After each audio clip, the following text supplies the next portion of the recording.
see. Let me make sure. No.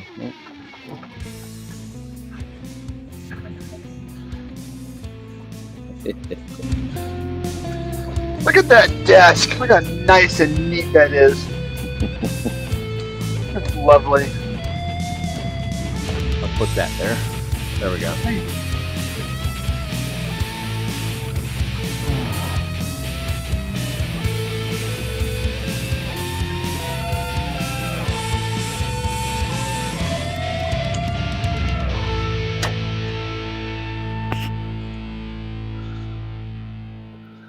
Good evening, ladies and gentlemen. Welcome back to the Shadow and Sun Show, and welcome to all our messy desks. How you guys doing tonight? We got Good. Joe over here. We got George down there. Omen might show up over there. Yeah, but Omen never turns his camera on. Yeah, well, he's not a painter, crafter kind of guy, so I don't mind. It's Omen. He's family. He's usually making a steak or something. Right. You know, Something with duck fat. right. Some crazy ingredients that most normal folk just can't get because we ain't got the time to go searching around. If it takes longer to cook than to eat, I'm already wasting time. Well, I don't know. I enjoy cooking and I enjoy eating, Yeah, but I'm right now I'm cutting off nubbins, sprugates. so, George, I got to tell you, Bear is incredibly uh, envious of my and now your chill collection, be that as it may. Every time he's got to freaking, remind me that he doesn't have it. And I'm like, hey, Let me you want mirror it. something So bad enough, you just go out and you save up for it, you do the work. And I actually happened on that second set that I sent you really uh, just by happenstance. It was with a bunch of other boxed games that I was purchasing, including Call of Cthulhu Second Edition and some other stuff that I just wanted to fill some gaps. And this guy had like 5 out of 6, and I'm like, okay, I'll grab it and send it off to George. I hope you get some use out of it with the kids. It's really such an easy system. If yeah, you've had a chance to look at it, started looking at it, but right now the kids are just so like busy with their like they got like they both there's this like a homeschool co-op that we're part of, and they're doing a lot of plays. It's like every 2 plays a year. I think maybe the high schoolers do 3. I'm not sure. So they just did Willy Wonka, and next will be Peter Peter and the Starcatcher. It's a Peter Pan, one of the Peter Pan books. I'm not quite sure what that one is, but okay. I believe Jackie's going to be in the Crucible next weekend. I know nothing of it, so it'll be a surprise. And whatever night that is, hopefully, hope to God it's not Saturday night. Or it wouldn't be Friday. Friday's Halloween. Right. Yeah. There's no way they're going to put a show on Halloween night. That's just not going to happen. let's see here. So I started making some stuff for the Weird World War II Brian's channel that he was doing for Halloween. So I printed out a little tank. Is that a Sherman? Yeah, that's what I thought. Yeah, they get a lot of bad, a lot of people knock it because it's not the best tank, but people that knock it don't understand how it was made, why it was made, or what it was made for.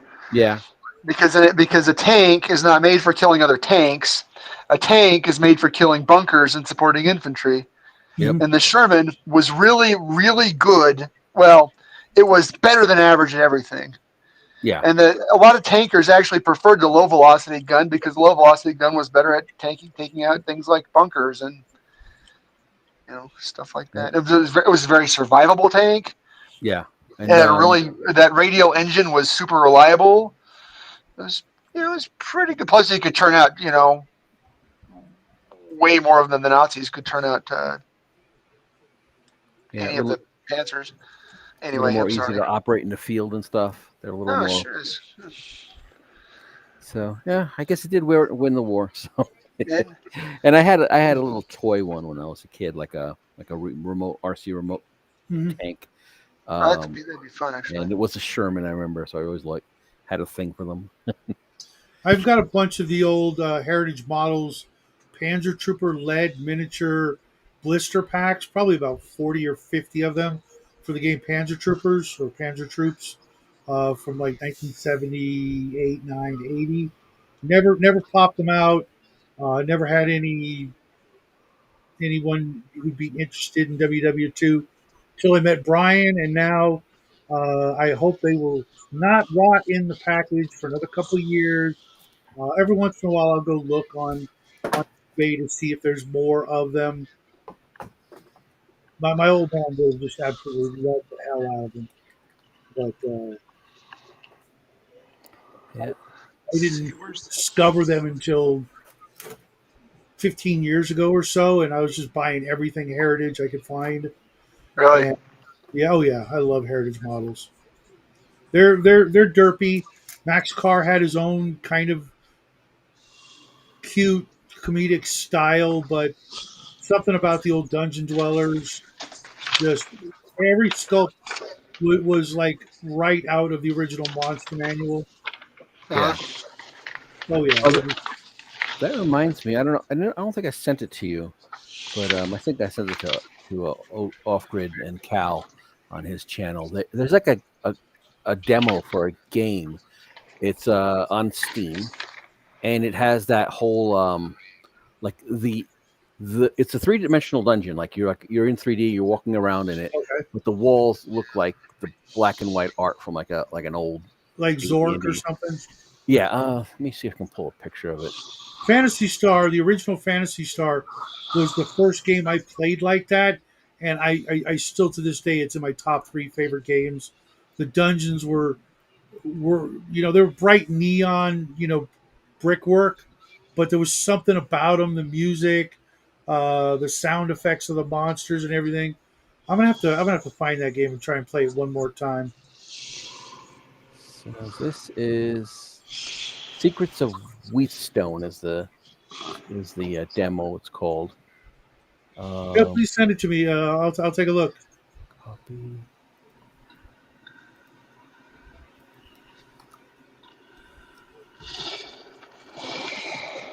There's the link. Could I have that? Steam. Let's see here, and you can see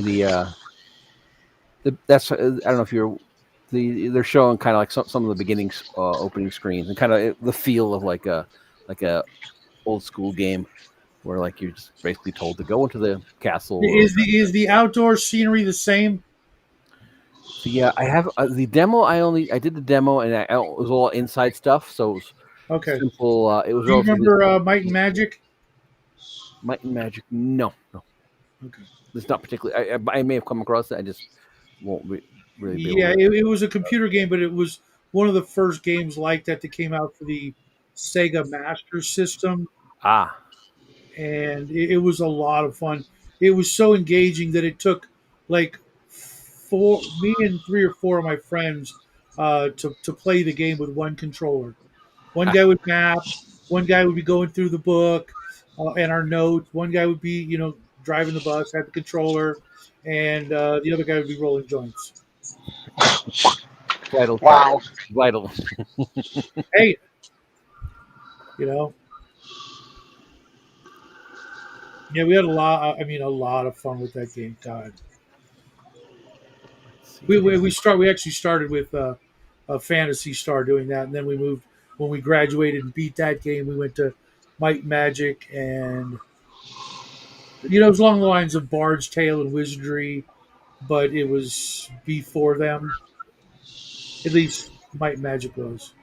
Yeah, I remember doing like muds, like just kind of just text based stuff early on, but not too many of that stuff. Most I think at the time, like I had a when I was little, when I was in high school and stuff, I did D and D and like teenage years, and then kind of in between, it was a lot of video games or just hanging out with my crazy cousins. And I think I really, and it always just been since then. I just been lurking, like just looking at things. I remember buying like a starter kit for third edition, but like so like I don't think I had any game till the past like few years. Like so, I had decades of not being like involved in it. Or also, like I got games like the Baldur's Gate games, the old ones, the Right. ones that were like on the first Xbox, I think. Maybe it was the Yep. second. I'm not sure. I It played must those. have been first. But yeah, those are cool. Baldur's Gate 1, 2. Hmm. The you got I think I got my start though on Ultima. That might have been the first. That or no, it was in television. I think it was had a D&D game that was just awful. But then we went to Ultima. I've recently just started remembering that game from when I was like 13 and 14, and like I wonder yeah, what that's like now. I bet it's awful. yeah. The So what are we painting tonight? I think I'm gonna put highlights on my on the tank. I Okay, also try it failed. The intention was to do like a tentacle attacking the tank. okay. So I made this, but I used like air dry clay and it cracked. It's very hard to Right. Uh, start like paper cracking. clay or just like play school or something. Like Elmer's air dry or something like that. Okay, The okay, Crayola air dry clay. yeah, I just okay, Right. use what I got. okay. So I might have to so I tried Upgrade. I was adjusting it to make it look like it's lifting the tank and stuff. So it was like that. Okay, that's cool. That's I'm cool. gonna try to maybe patch this up. My youngest might be off screen helping out later. She's kind of actually Cool. excited about this, Okay. so something Yeah, like that. I got. I'm working on the still the headless horseman mini, but I'm waiting for a particular color, so there's not much left I can do on it. And then of course there's Armstrong's Orktober challenge that I've done one every year for I want to say 4 or 5 years, and this year I have got nothing, absolutely nothing in mind. No ideas. I went looking around in the garage for plastic bits and bobs that I could build something out of, and I got nothing. And I got a week. What's the October challenge? Or what is it? It's something Halloween or orcish, uh, and I got nothing, and very little time to work on it. But I will Monday be able to scour the garage and see if I can't find something. But I'm not, you know, usually the first 3 years I had Jackie working with me, so it was easier to get inspired. And he was more into orcs than I was, and Yeah. I don't like GW's orcs at all. They're just Blasphemy. blasphemy. They're just too, everything is got this air of seriousness to it, and Not then the orcs. here come the orcs. Well, it's because they're soccer hooligans. I get that, and I probably have some soccer hooligan in my DNA somewhere, but I just don't. The Since orcs are like the last. They're like the last hold on to like when Games Workshop was not corporate. yeah, Yeah. Andy Chambers and Jervis Johnson, and those guys. I The just other Steve Jackson, right, John and Blanchard. yeah, I've got scores of the magazines, and did all the things back in the day. Played some of their earliest games, and as soon as Epic Armageddon came out, I was done. That was about second. That was about the end of second, beginning of third edition. I just completely checked out. They had changed so much in the course of like a year that I was just like, no, I don't want to give them any more of my money. I have since, but it's been very, very rare. I think maybe Necromunda was the last game of theirs that I got into and played. And since I kept everything, I could play all the original old games and not have to buy into any of their See, not. you are the king gatekeeper. I tell you. How do you figure? Because to you, every game that's the best came out 30 years ago. And like I said, to new people, if you're Joe Schmuckatelli, 15 years old, you want to get into gaming, you can't buy a game that came out 30 years ago. You got to buy what's out now. Mhm. So, but you never see anything good about any game that just came out. Oh, really? Not really. I mean, okay, if it's Red Room, if it's something that you can't buy, if again, it's the gatekeeping. Oh, you just can't get it. Those are the games you're the most enthusiastic about. It's What are not you a talking dig. about? It's just an observation, Shadow. No, you can get it on Lulu. You can get some of their How stuff. many 14-year-olds know about Lulu? How many 14-year-olds can afford anything from GW? What's Lulu? I'm not talking about GW. I'm talking about any game. Any game. Well, to be honest, I don't know of any game stores in California. To be honest, there's like Well, hobby shops, there's comic book shops, but there are no, at least within 150 miles of where I'm at. So I've got to get everything online, anyways. Um, I can't even remember the last game shop I was in was Brookhurst Hobbies in Orange County, which is about 500 miles away from here. Lulu is a print-on-demand service Yeah, where you can buy books that you might not be able to find at other stores because they're well, print I on don't think demand. any of like 90% of what Lulu does can't be found anywhere but Lulu. To be honest, um, same with drive through. I mean, all their stuff's for the most part out of print. Okay, I need to find a I mean, base, watch out, Chewy. Um, 40 the, millimeter the, the only base. the only place I hear about games now, new or otherwise, is online. What's up? I'm gonna I can see. afford to leave the store. Rigoberto. Yeah, I wish there was a game shop nearby, so I could see other things. I get like Kickstarter notices. I get Facebook ads and word of mouth. Otherwise, uh, there are no shops anymore. I mean, we have a Games Workshop like 2 blocks from my house, but the cheapest thing in there is paint. That's $10, $12 now. No, I agree that Games Workshop is up in the night, and for a number of reasons. Yeah. Because they've adopted a very strict corporate model for their marketing and development.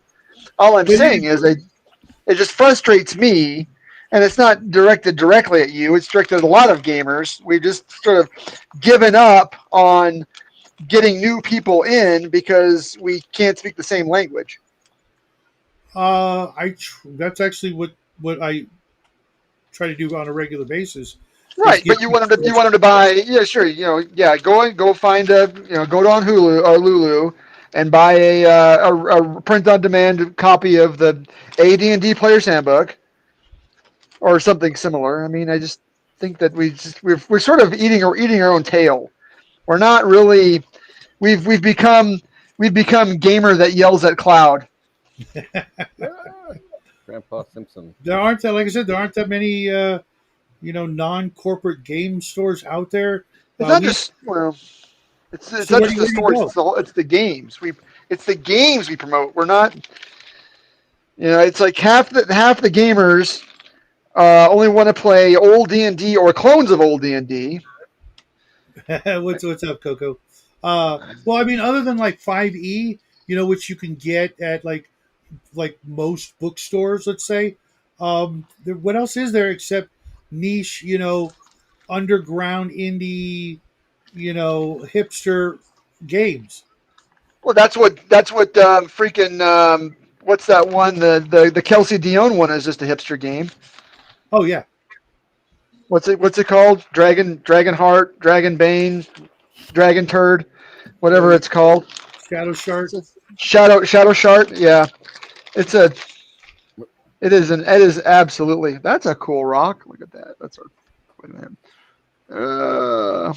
Looking for rocks, which is actually not rocks. It's tree bark. Well, yeah, white birch bark. I, Yeah. I've got this little bag of that stuff that I got from a an army painter craft set, if you will, and I still prefer using real stuff. I'll go, It is real. It's real bark. yeah, but I like using rock for rock, sand for sand. Look, Shadow. This this is a 40 millimeter base. If I put a rock that's 40 millimeters across in that base, this mini's going to weigh like a pound. I I'm will okay. put sand on it, but I want to put a rock outcropping on it. So it's what, and pine bark nuggets are pretty good rock substitutes. That's cool. I think And I I must got a bag. I got, hold on, how much is that? How big is this? I got a 4-quart bag of pine bark nuggets on Amazon for like $8, and I will never use it all Mhm. There was because it's a gallon of, literally a gallon of pine bark nuggets. It's as big as a basketball. Mhm. there was this parking lot near where I used to live, and they had like instead of gravel, for some reason it was like lava rocks, like the ones that you might use in like I your use those grill. too. Yeah, I I've got especially, those in my front yard. I especially like taking a hammer to them. Put them in a bag, a couple of bags, and taking a good sledge to them and powderizing them, and getting smaller pieces, but also getting the coarse black, you know, sand that I create out of them. But I Uh, also use other things like broken glass, mhm. and Broken glass. yeah, Can't touch. You can't touch the mini. It's got, it's full of broken glass. we actually made some like snow pieces that are covered in broken powdered glass. We made some ice slime monsters covered in broken glass as teeth, and powdered glass as the sparkly bits of frost. Um, I use all kinds of potentially dangerous and toxic materials. You know I what? mean, Jackie was like less than 12, and his mom would be filming us, and we're working with broken glass and other things, and she had no idea what we were doing, but she was filming it anyway. Good times, good times. Repairing I it. wonder where those are, because it turned out really good. It was this like big blob of in Fritz Lieber's one of his stories with Gray Mouser and Fafford. There's like an ice slime. It's like like a black slime or a green slime. It's made out of ice, and it will hunt you down by your body heat. And so we wanted to make some ice monsters. We were going through the monster manuals looking for something that we could make, that was winter related. And I came across that idea, and we took these really. We found, I don't know what happened, but there was like a car accident or something, and Okay. there was all these pieces of glass at a certain part of the road, but there were these long, thin, like almost perfectly rectangular, like shards Yeah, of glass, safety glass. Yeah, like a tempered. Safety. and Yeah, and it's it safe. was Yeah, it's a windshield. freaking awesome, because we used it for crystals and icicles, and we scooped it all up. We went on like 2 or 3 different hikes to get this glass, and we still might have some in the garage, because you never know when something like that, you know. Ever since he was a little kid, we went on a lot of hikes, and we would use all kinds of things that we would find in the desert, because sometimes it just, you would have never come across it, or come to that conclusion to use it.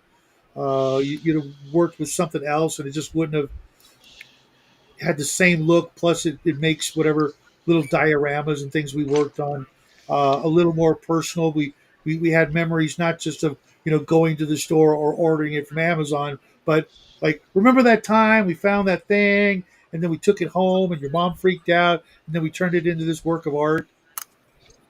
What's up, Mini Warbot? Yeah, I love those like scratch build channels and stuff. Like Bill makes stuff. It's like, oh, he takes like a deodorant can and like it's just, like makes like a hover car. Uh, Or his We did the same thing. We did the deodorant, but we made like land speeders by oh, cool. taking by taking pieces of like a '57 Chevy model kit to get the windows and the seats and everything like that, and they looked like sporty instead of those Games Workshop sort of like drone like tank things that you could never fit a miniature in. Well, we cut them a different way and turned them into like sports cars, and they look really, really good. There's a fella on YouTube who is making the actual scale Titan, and it ended up being like 7 or 8 feet tall to make it in scale. I Okay. remember that guy's channel. It was like, making a Warhammer 40K Titan, but to scale, where like to a 32 millimeter Space Marine. The thing was like 8 feet tall, and you could open it up, and there'd be guys inside of it. It's freaking awesome. That's awesome. I don't think he ever finished it because I think he ended up moving, and he ended up like closing his channel. But no, there are a couple of guys that do really, really good scratch built stuff with old toys and then the thing is, you got like you need a mirror image. Left has got a mirror right, but you only have one. So the guys like make a cast of the same thing with the like that Japanese blue tack. I love that where stuff. Where you boil it, where you boil it, and it. I've still got some. It lasts forever. I've made so many great things out of it, especially most people will tell you to use like green stuff or milliput. No, man. If you're going to make a mold like that, get the dental plaster because it's a liquid and it pours way better, and you don't screw up the mold. You can just set it there. I made some really, really great castings of like when Warzone Mutant Chronicles had this game. They had these pieces of scenery that were the old school resin that I'd find one and I'd never see it again, and I'm like, oh man, I want like 12 of these. So I blue stuff, make a mold, pour the dental plaster in there, and for pennies on the dollar, literally, compared to buying the first piece, I could make at least like half reproductions of like there's I've got this archway. It's like made out of skulls, right? And it's like this big. It's like 5-6 inches tall and really thick. And I cast just one side of it, and the other side is just completely flat instead of it being a 2-part mold, because I could never master that aspect of mold making. It always just gets squished or doesn't line up, or but it's definitely worth it. You can even get it uh, instead of like the blue stuff brand name. You can get the clear version on Amazon for like dirt cheap. The name starts with an O, but I can't remember the exact spelling pronunciation of the stuff that makes the blue stuff. But yeah, it's great. You boil up some water, throw the blue stuff in there, wait till it gets all squishy, and then press it around the thing you want to make a mold of. Let it cool off. Pull the original out. Use it as a mold. Then when you're done, you throw it back in the hot water. Squish it up like clay again, and I've used the same package probably 40 times. The only problem is occasionally, whatever you're pouring into the mold cavity, little bits of it will stick into the blue stuff and never come out. And you just gotta either like try to pick it out with like a dental pick, or just crunch it up and uh, hope for the best. Yeah, that's the blue stuff. I saw one of those recent Bill make stuff videos, and he made one of his little creatures out of with green stuff, green stuff, and kind of like got a little armature, and then built little muscles around it and stuff, and made one of his funny creatures. But it does look like a pain in the ass to work with. Oh, yeah. I'm sure it's at least a pain to make it look good. I mean, that's the depends on got to follow the 6-foot rule. What's the 6-foot rule? I guess 6 foot away. Does it look good? Does it look good from 6 feet away? Okay.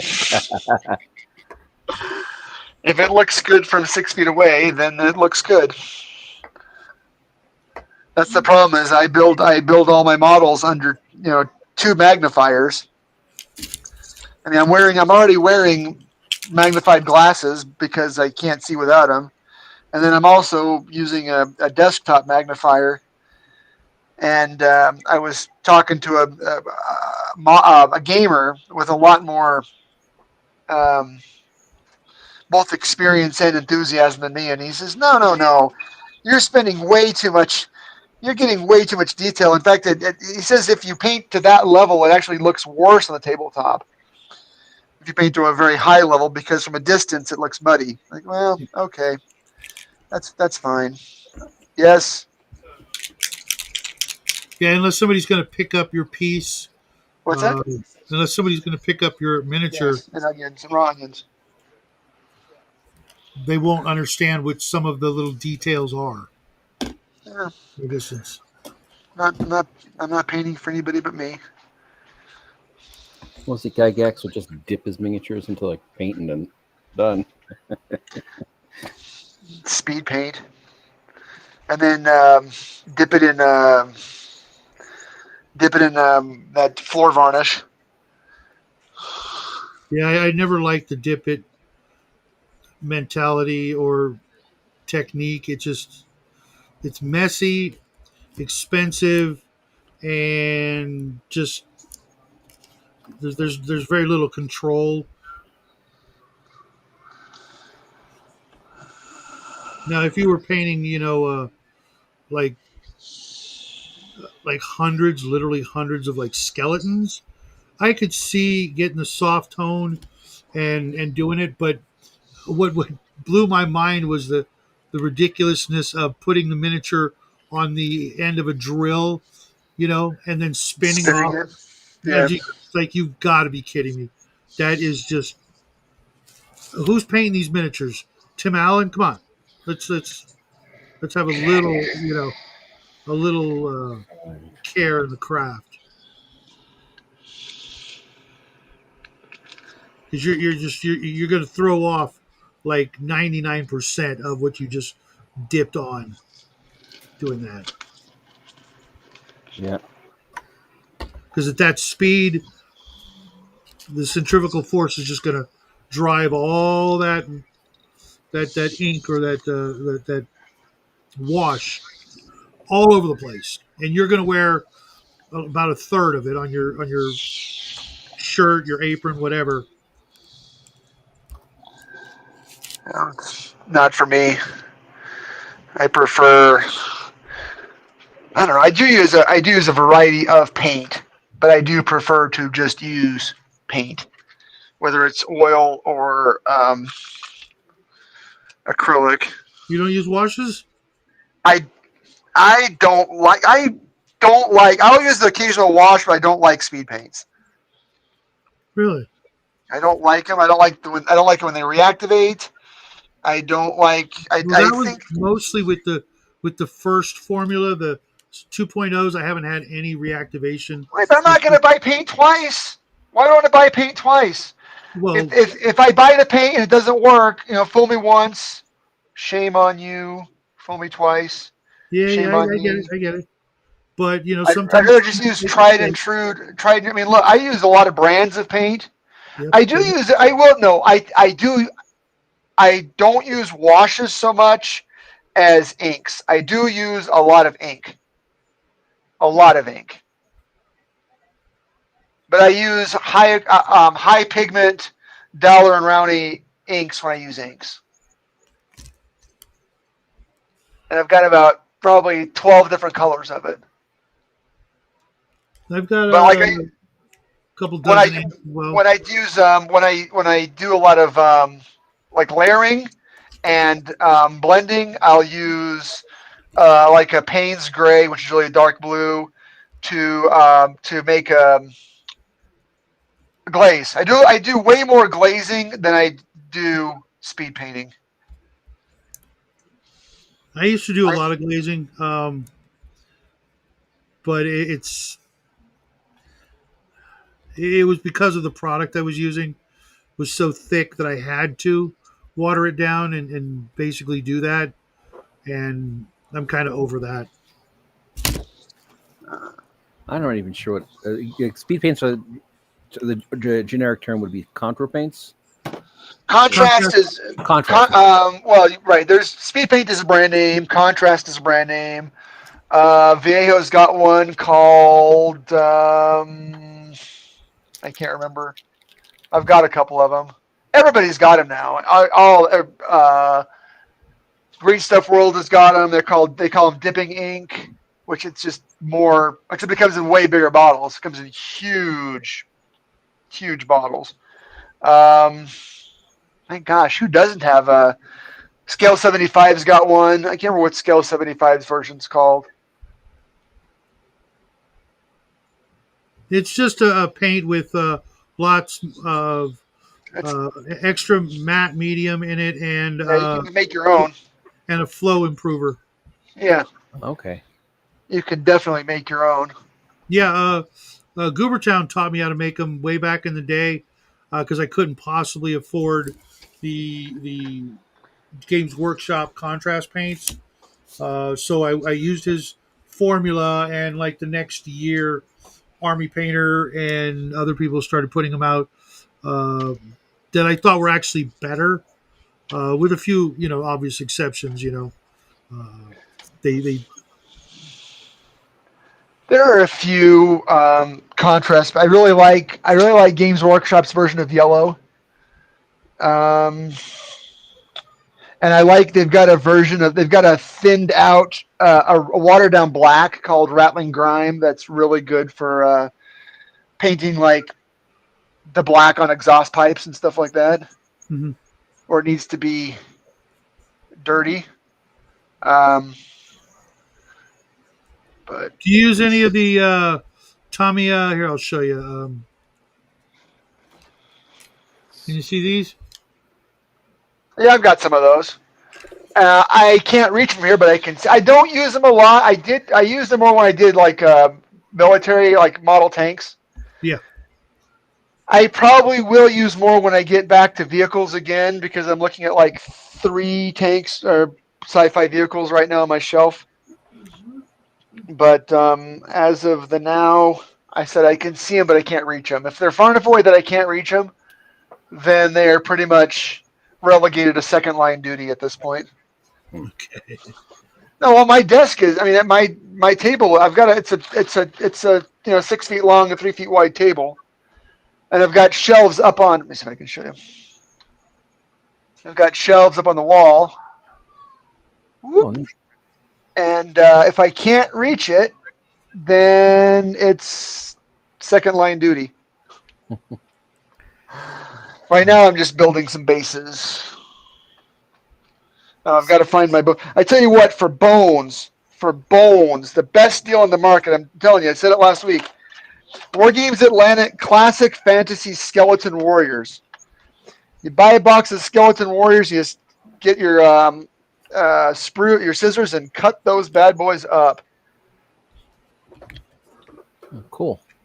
Lots of bones. Just cut the way cheaper than Games Workshop skulls. I just got a bunch of minis from my OSE game GM. He has like a whole bunch of minis that he never has time to paint, and I Right. need stuff to practice on. So this is one. I think I sent a picture of it to. Yeah, that looks good. Yeah. So he's the mini's really cool. Got little crevices and stuff. If I get out of He's the kind of frame. got a Skeletor look to him though because of the Yeah, colors. that's what I was trying to go a little Halloweeny, and then I was like, oh yeah, it's Skeletor. And don't worry because that happens to all of us. We do that sort of subconscious painting something that we don't realize, and then when we're done, we're like, oh my god, I just painted Skeletor. Yeah. Um, Yeah. I was doing Sorry. the same. Hopefully Hasbro won't sue you for copyright infringement. So I got like 4 others of those to paint, and Because our boys at Hasbro, they own everything. When we first started, Jackie and I, he noticed that I didn't, He's like, Dad, why do you paint everything purple and green? I'm like, what are you talking about, son? It's like, and he starts rattling off in one of the shows all the different things that I painted purple and green, and there was two reasons: the color wheel and the contrasting, complementing colors formula, and then the other thing was Marvel Comics. You had the Hulk, Green Goblin, Kang, Lizard. all these characters that I grew up with, not realizing that uh, that's just the color they are, and their costumes always worked and popped, and it just subconsciously got stuck in my brain. Like, hey, these colors work. I think we were doing some Martians, like Mars Attacks, kind of doing our own thing, and I ended up purple and green. That's why these guys are all going to have Martian orange bases to contrast Let's their see if we, pale cream and hold on just a second. green theme. Um, No, I do. I do. That's I think one Let's see thing if I you can need to see this. try to work on is coming up with color schemes and stuff. yeah, it's Bo, can you see this? Hold on. Where's the camera? yeah, I can see that. You see the base?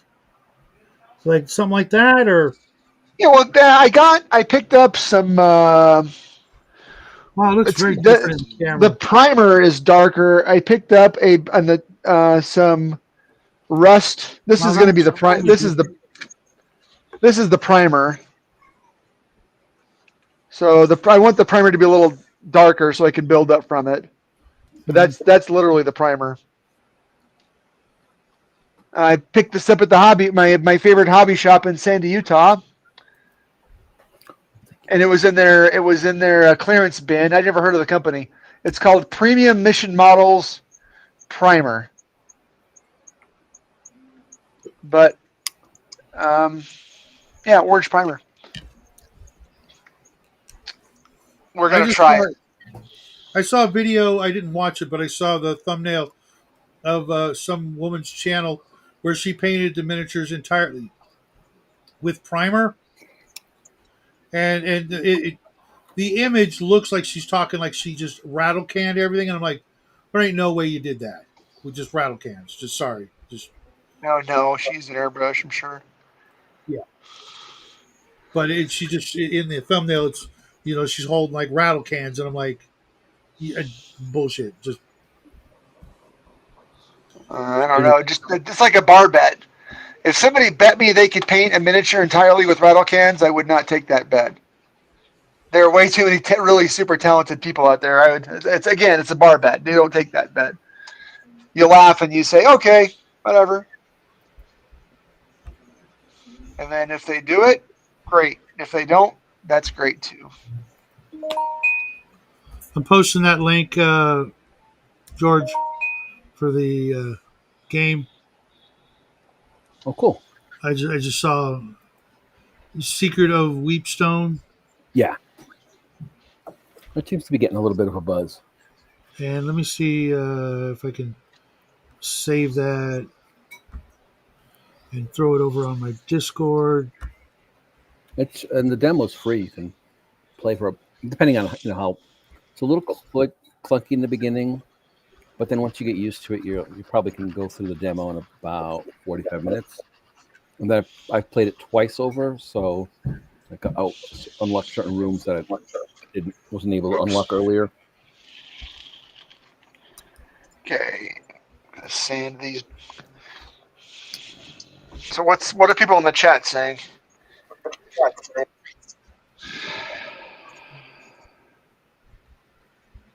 Let me get back to that screen. For Oop, against the wrong screen. darkness solo RPG.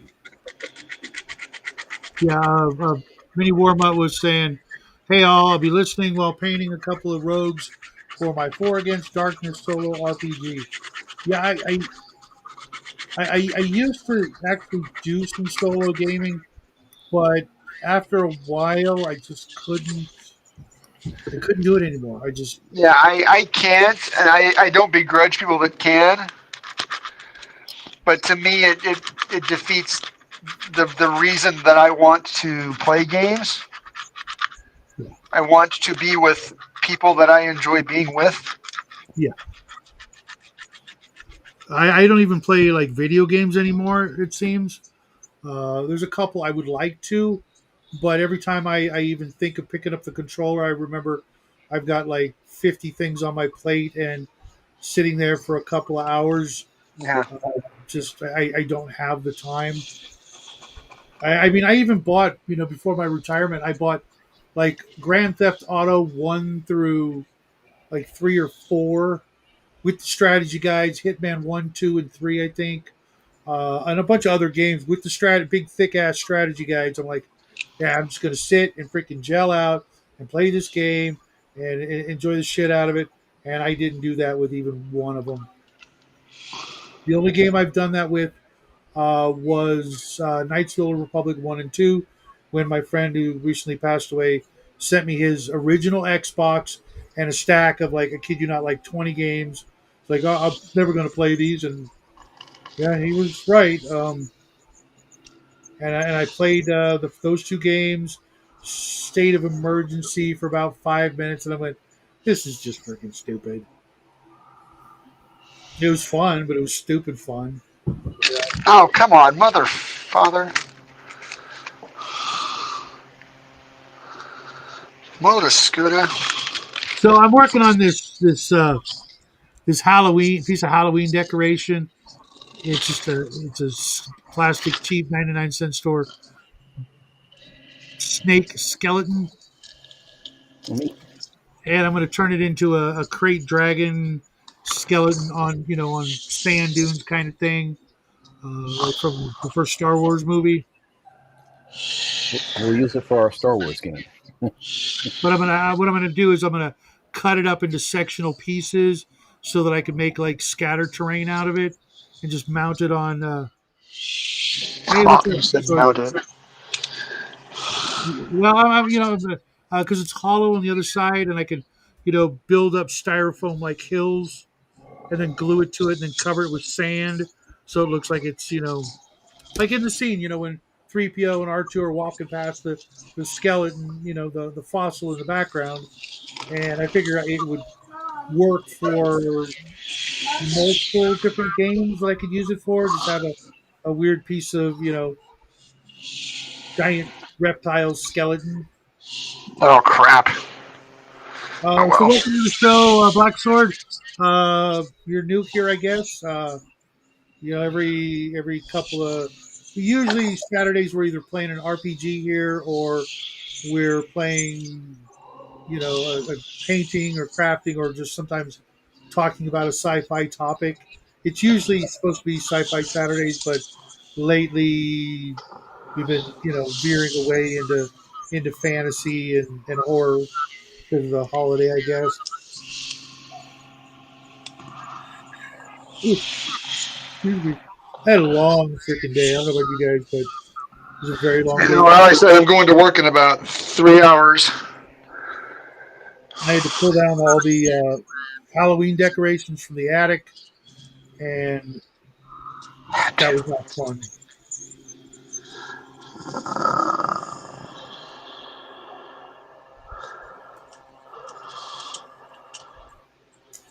And I did get a game in the mail today that I will be reviewing on Monday.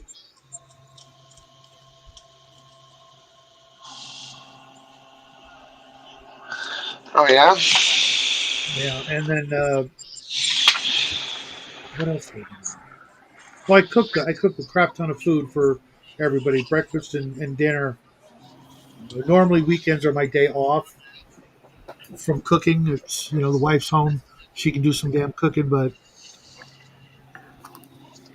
just served up some lunch for the kids, hoping to get some hobby time in when they go down for a sleep after they're eating. Nice. I do that too. Every meal, it's like it can be breakfast, and I want to go right back to bed. It's like it's nap time, mostly because my son is off to school right after that, and I've got the whole house to myself. And if I'm not doing a live stream on somebody else's channel or reading, then it's nap time. And unfortunately, if I do any kind of reading laying down, I'm out. Like 5 pages in, stacking Z's. I guess that's part of getting old, but I used to be able to read all day long, like 200, 300 pages. I used to, before the channel, which was about 5 years ago, I was reading a paperback book every day, just every day. In addition to all the other stuff I would do, I'd read a paperback book. Now it takes me a week or more, and now I pretty much have to sit at the dinner table, sit straight up, plenty of light, to read without falling asleep, and that kind of takes like all the fun out of it. Brings me right back to being in school, sitting at your desk, reading a book, uh,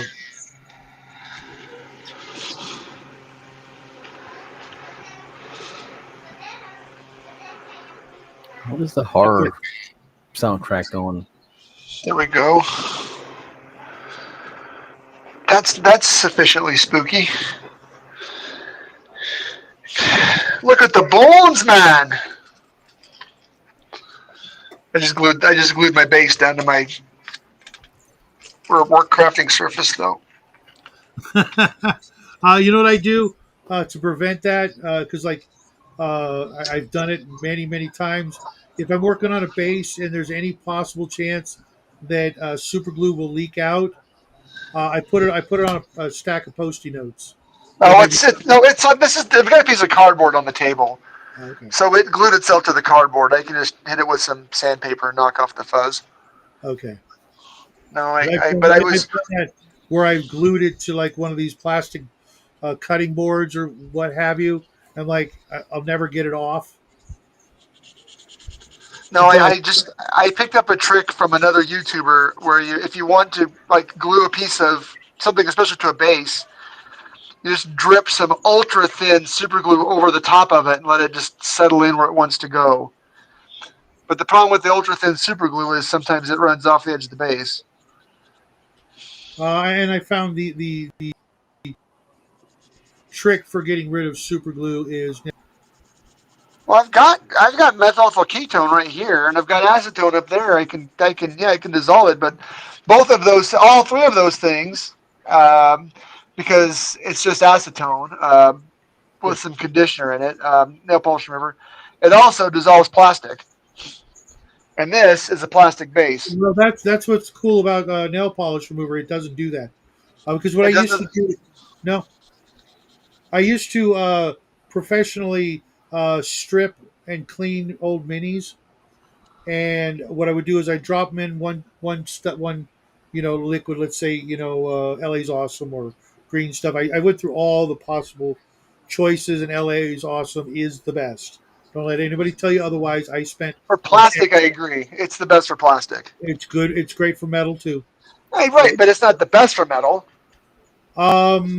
It depends. It really depends on what they did to the metal. I mean, But it, if you want to strip metal down to bare metal, yeah, I use something like MEK because MEK is a super strong solvent, but it will dissolve. I don't think it'll dissolve resin, but MEK will turn plastic into goo.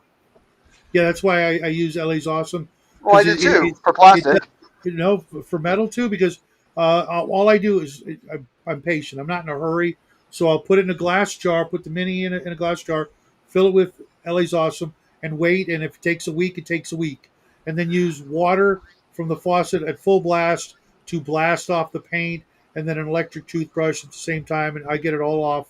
And then I found, well, crap, this was a multi-part model. How do I get the pieces disassembled?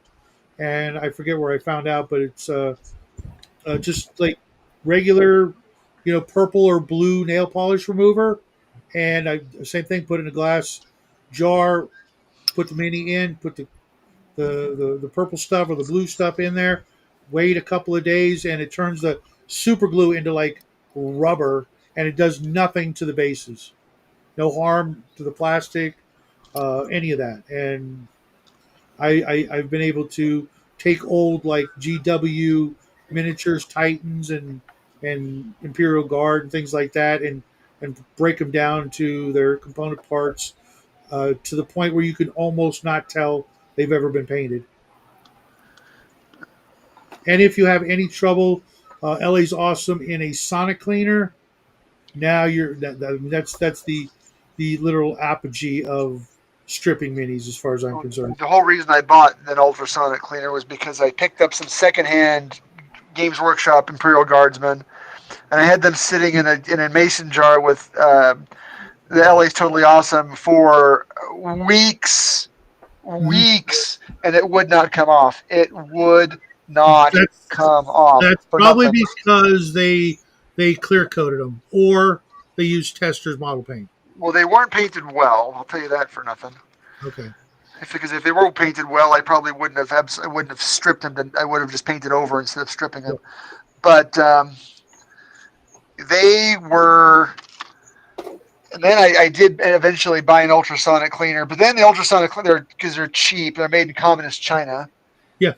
I left it going for a while one day, and then you have the timer set for 20 minutes or whatever, half an hour. Sure. Well, it went haywire.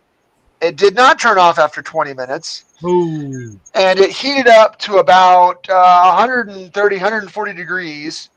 Yeah, and Boiled that out. ruins It it. boiled out all of the water, and then it Yeah. melted. It literally melted the styrene minis that were inside of it.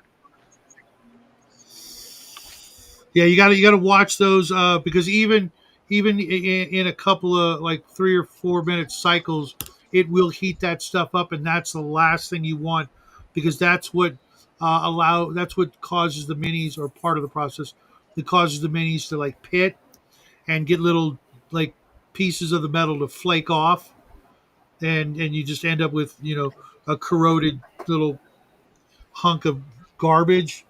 I did that with some of the. Here, I'll show you. The North Star. I think they're North Star minis. I just Uh, ordered two. Babes with I guns, just ordered 2 boxes of North Star minis today.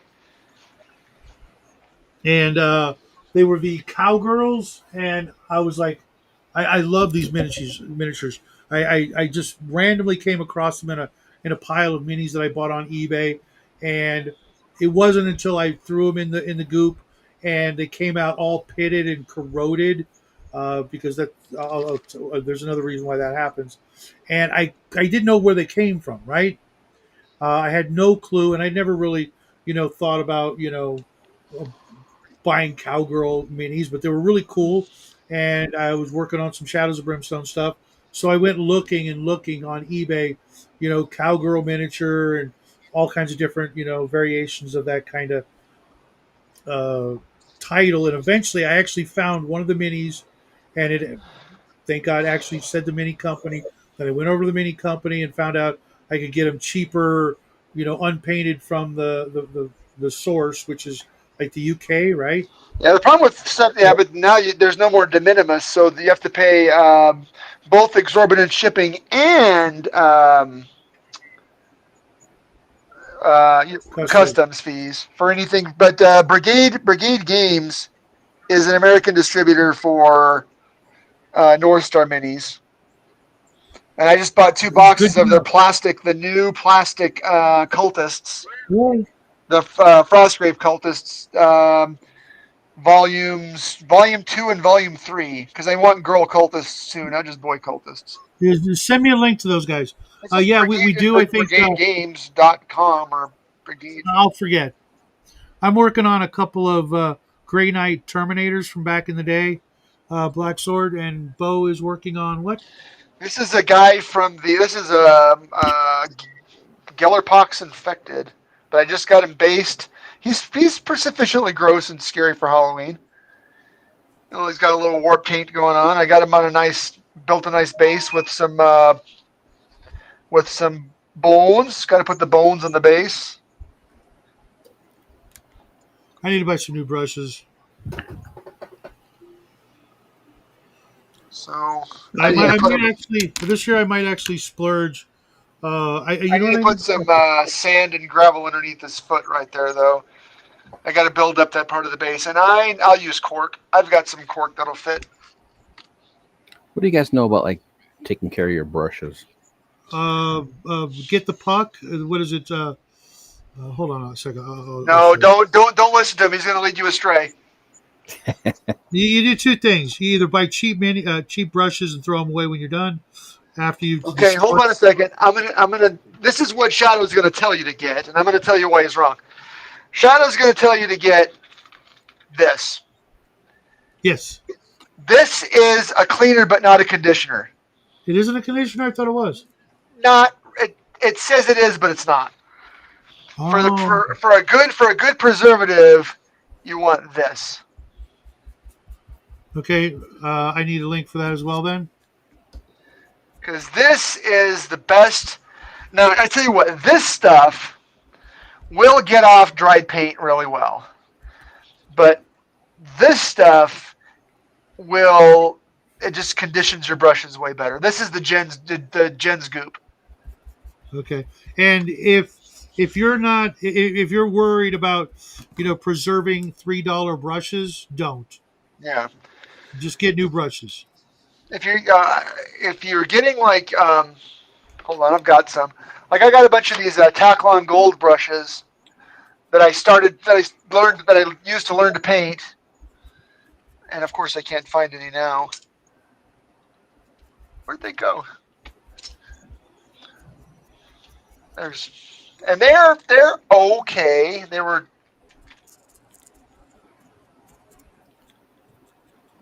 There's, they're okay, and they actually I do use preservative on these because they're cheap.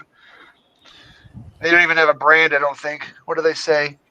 They say the Fine Touch round number 3. I actually like Fine Touch uh, a lot. I use them almost not exclusively I'm because I sure they're can't. from Hobby Lobby or Walmart or Yeah, someplace yeah. like that. You can't find the ones I like anymore. They went with another cheaper company, I guess. And I love them because you get 6 really good brushes for $4.99. Except every other week they would be 40% off, and then they stopped doing that, and they only have the like individual $5 brushes that they sell, and they don't sell them because they're crap. They're not worth $5 for a single brush. But I do a lot of rough dry brushing and things like that. So whatever brushes I have are eventually going to go from good to dry brush to trash can. But I was thinking of buying a set of the Artist Opus dry brushes. You know I anything don't. about? I'm not good enough at dry brushing for that. I just go down to the dollar store and I buy makeup brushes usually Yeah, for dry there's an brushing. alternative, which is the Army Painter Masterclass dry brushes.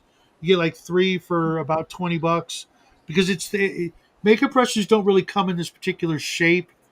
This sort of You want round. the chisel ones? You want chisel No, shaped dry brushes?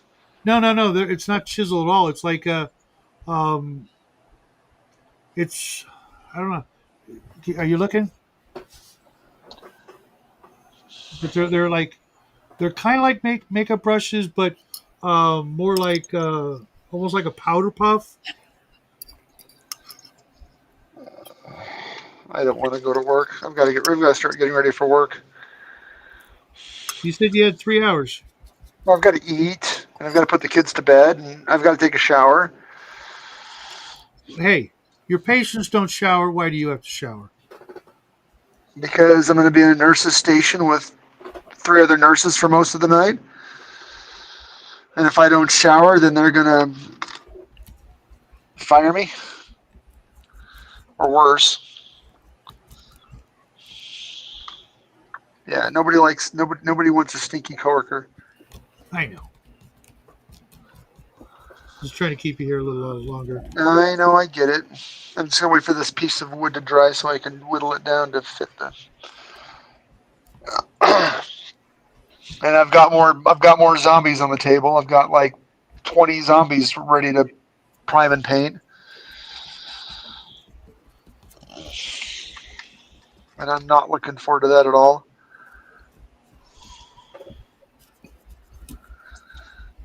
I like painting, but I can't make my hands do what my brain sees.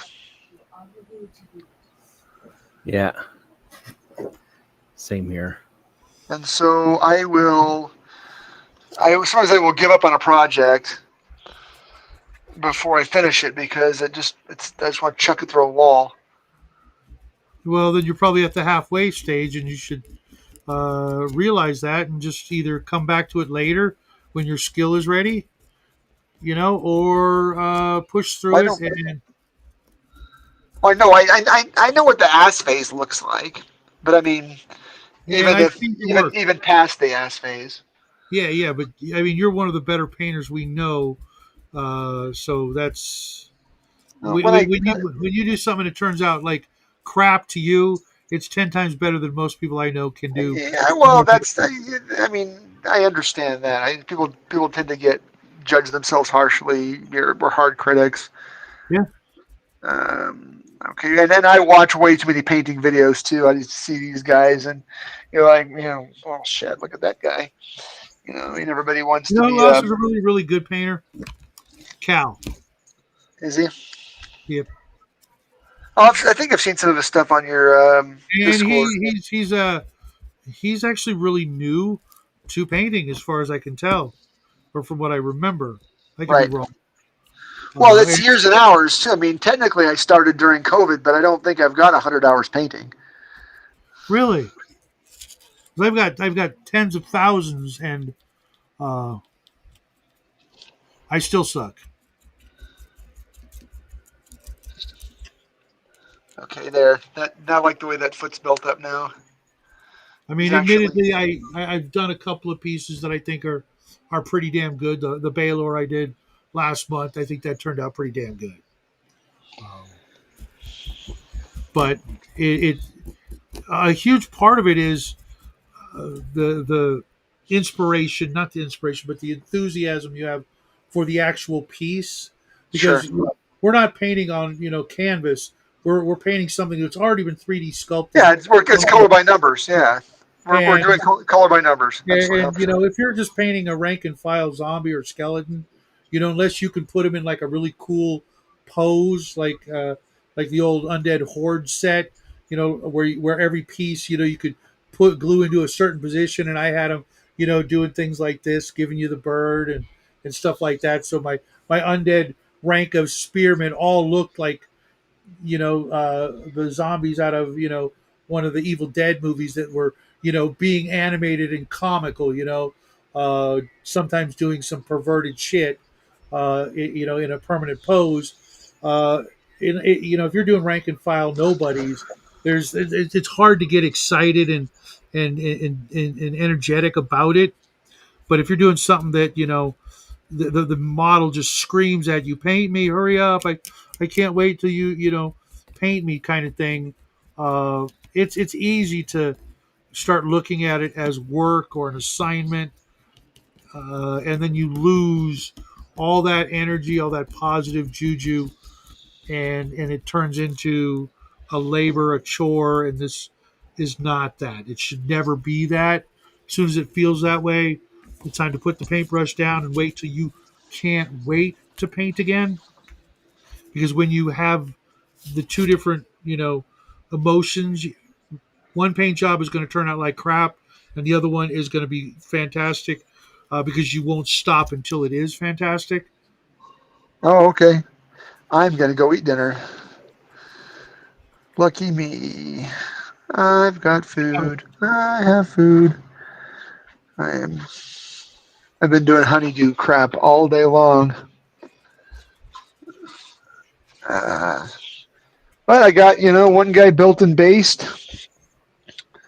I got there's the older kits, and there are still some out there. I mean, Games Workshop still makes a few. They're harder to find, like the Necromunda kits, where you can mix and match arms and heads and Yep. legs. They're getting away from that for a number of reasons that I don't. I mean, I understand why, and it's okay because it's easier to put together a mini where tab A only fits in slot B. Yep. But if they're appealing to their less artistic gamers, but um, the three the well the most of the War Games Atlantic, most of the Frostgrave / Stargrave, a lot of the Necromunda kits, and some of the older Cities of Sigmar kits, the arms and legs and heads still do interchange, and that's what I've been doing with these zombies. Like these zombies were actually from Mantic. They ended up kind of line dancing because they're only five heads and four legs or whatever. Right. But I took some of the skeleton arms from this exact same War Games Atlantic kit that I've been cutting up, and a zombie with a skeleton arm. Sure, why not? Shouldn't zombies have skeleton arms? Like I built. You can always add some, whether it's putty or too much paint to flesh them out. Well, I mean, it's a zombie. They do get rotten. That's the point. Yeah. Yeah. So I took some, and then I took another arm. There were some zombie-ish arms from the Frostgrave Cultist kit. And I haven't seen Cultist 2 or Cultist 3 yet. I just ordered them today. But the first Cultist box is a trove for kit bashers. It is a dream. It's even got some of the old John Blanche style heads. And I'm Really? absolutely positive that, like they're almost like the KKK hoods, but they're like stitched together. Mm-hmm. Yeah, it's got some of those, and it's the only problem you run into with those kits is sometimes the sockets. Sometimes they've got a ball and socket for the neck, or a reverse socket for the neck, or a flat spot for the neck. But with a pair of clippers and some green stuff, you can fix most of that. A little ball of green stuff, or a little ball of milliput, and then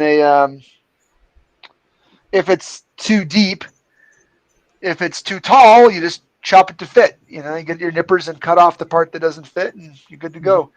But these meant for the price. These Mantic zombies were actually pretty cool. I picked them up on Amazon for. I need more cultists, and because the Poxwalkers, there's only 10 poses. I like the Poxwalkers, but they need some friends, so I got some of the Mantic zombies to be there. And that's the size comparison. They're pretty close to the same size. All right. I'm going to go eat, and then I'm going to go to work. But I will catch you guys, my gosh, when? Next week's my long week, so I won't have a day off until Thursday. I'll be pretty much incommunicado until Thursday. I still know how to get a hold of you. Yeah, you do. You got my number. All right, Take next care, thing. Let's see. I'm half the man I used to be. Let me mirror that. Make it happen. Yeah, I went out of my way to get all my lights and make sure they're all battery powered and stuff behind me, and they're cut in half. I can fix that. Oh, it's all right. No. Whatever you prefer. There you go. Cool. Mhm. All right. So I am now going. I think I'm going to. My youngest. She has, I guess, gotten the bug. She's really into everything. So let's see if this will focus on that. She did this one, and Hold on, let me make it bigger and it'll work out better. let's see if Okay. it's try to get it so it's not focused on me like it did earlier. Yeah, what I would do. There we go. Yeah, there you go. Yeah. Okay. See it. Yeah, she even did like a little bit of like an ombre going there, like between the purple and the blue, and Uh-huh. yeah, she really went into it. A little wet blending. It almost looks like. Yeah, That's awesome, dude. and this one's not as technical, but she did Heen from Howl's Moving Castle. Oh, okay. That's cute. I 3D printed this for her for like Christmas, and it's FDM, so you can still see the layers and stuff, but Mm-hmm. it doesn't really make too much of a difference. Yeah. Yeah, it is so much more fun when you get the little ones, your children into the hobby or whatever it is, It sort of magnifies the enjoyment, I think, Hmm. when they're participating. Yeah, Unfortunately, there will come a time when they'll stop, but yeah, no, it's okay because if like, see, my old man, he and I used to paint like Airfix, World War II minis and stuff like that back yeah. in the day, Oh, and all the stuff before I discovered Brooker's hobbies and got into the other hobbies, and that was, I was, 7 to 12, let's say, it was yeah, like a good 5 or more years that I did that, yeah, and yeah. with I my old remember. man. And then I grew up and did other stuff, and I didn't come back to miniature painting until off and on. I had a couple of different phases in my life where I did some and then didn't do any, and then did some more.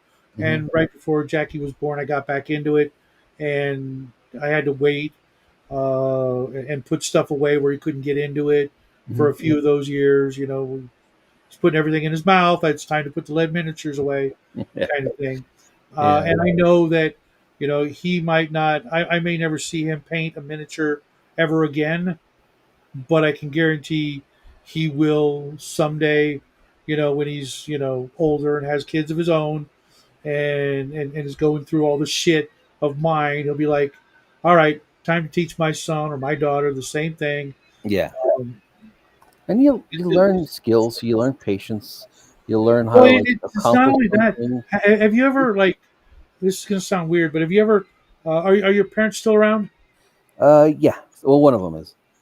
Okay. Uh, Both mine passed away a long time ago, and I found myself doing and wanting to do things that they did or were interested in doing or we did together Yeah, that I haven't done in 40, 50 years. Now that my son's around,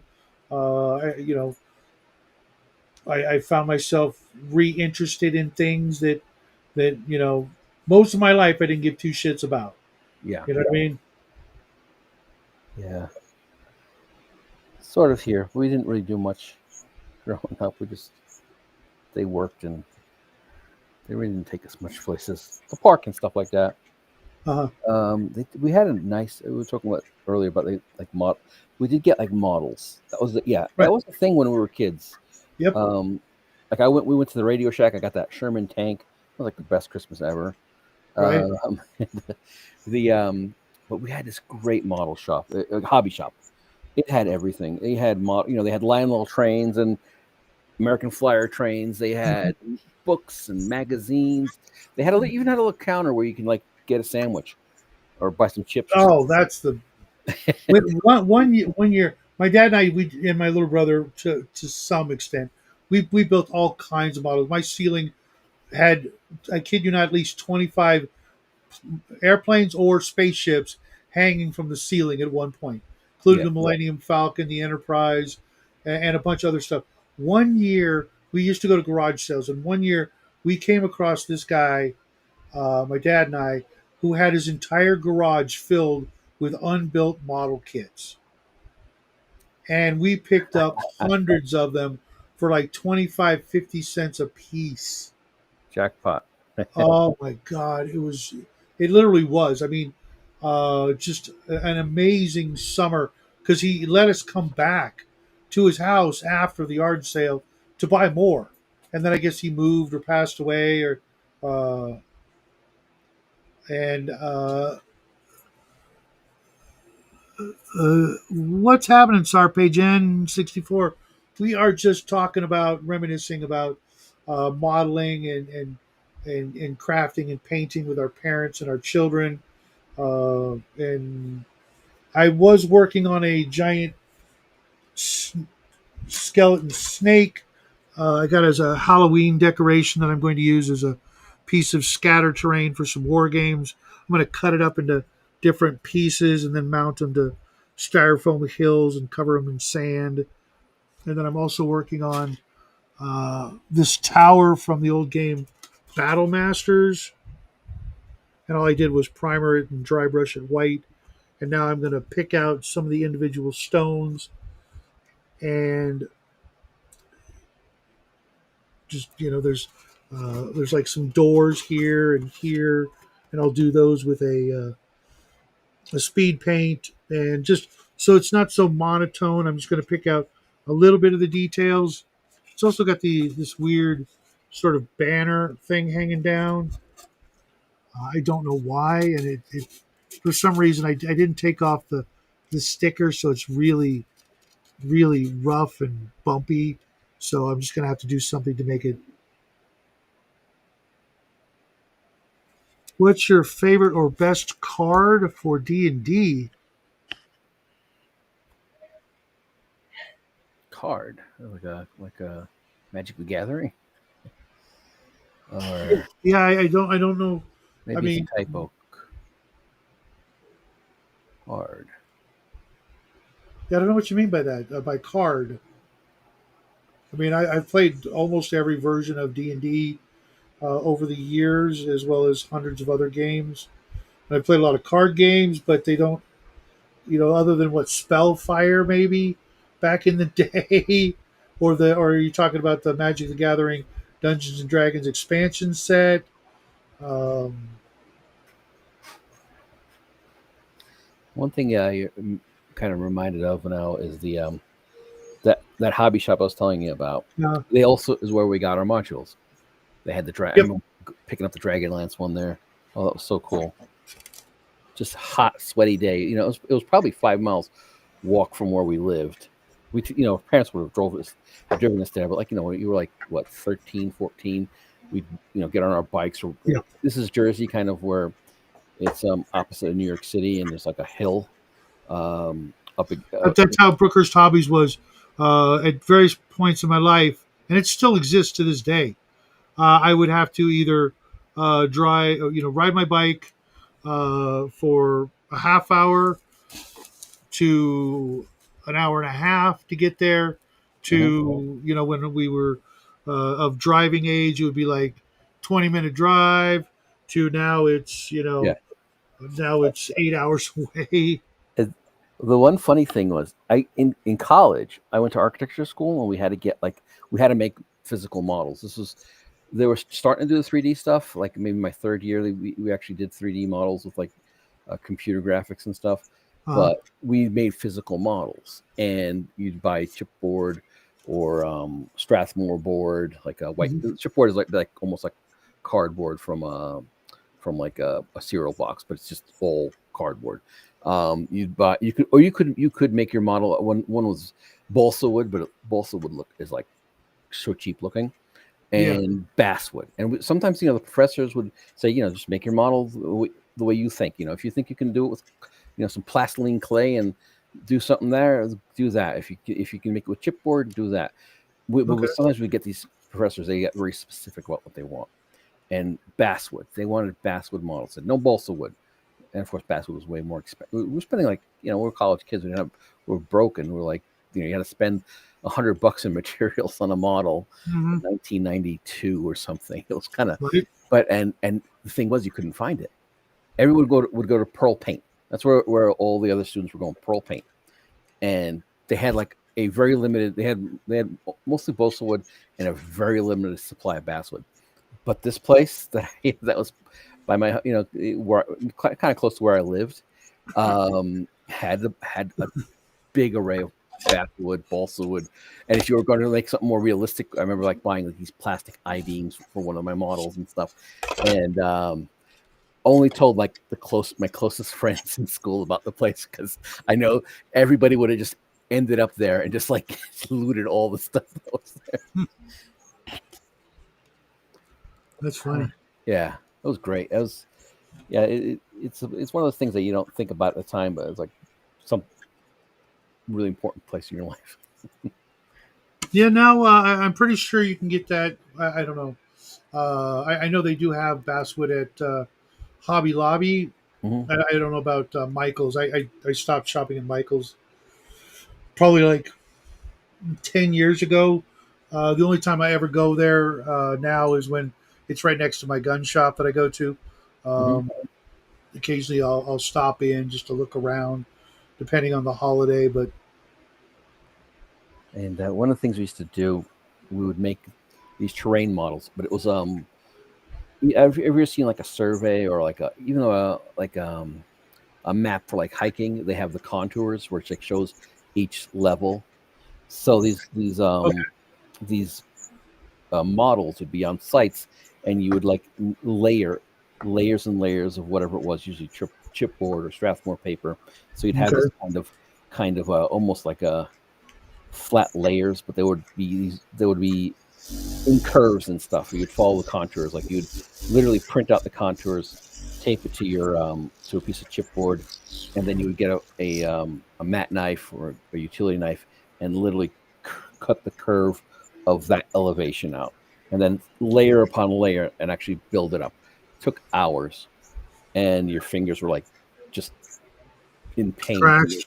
Yeah, and then like I remember like we had this intern helping us in this one place, and she's like, "Yeah, I'm my fingers. I'm so tired because the laser cutter is down. So years later, it's like they got a laser cutter, and they just then CNC machines that just do that for you. If you can even bother making a physical model, or now I guess you can 3D print it. I think I was looking at those Trump things, the Trump ballroom. There was a couple of 3D models that Hmm. looked like they were 3D printed, probably.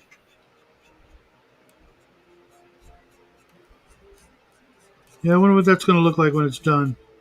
Uh, it's probably gonna look better than a bunch of plastic tents they put up whenever they have to do an event like that deserves a ballroom. Right? I think I, that's I, what is I was motivating. watching somebody earlier today, talking about other presidents and their, contributions or remodelings. You know, I think that's kind of epic. Yeah. If you're in that kind of position to where you can leave something behind like that, Hmm. that future generations can benefit from, Yeah. without letting their emotions cloud, you know, The now I know end the result. some of the history of it is like up to about Harry Truman, I think it was. I'm pretty sure it was Harry Truman. It was an old building that hadn't had much work done to it for like 100 years. So, and it was falling apart. I think Roosevelt didn't even barely stayed in that place. It was FDR Roosevelt, because it was just like it's like a 100-year-old house. They're not that they're they have a lot of issues. And if you look at these pictures, like literally gutted. I think it was Truman. I'm not sure. I could be wrong. And you'd see like they just basically gutted the entire inside, removed floors and everything. It was just the shell was remaining, and they put Mhm. some steel in there, fixed it up, and that's what you got. The bone. That's the bones of what's there today. Yeah.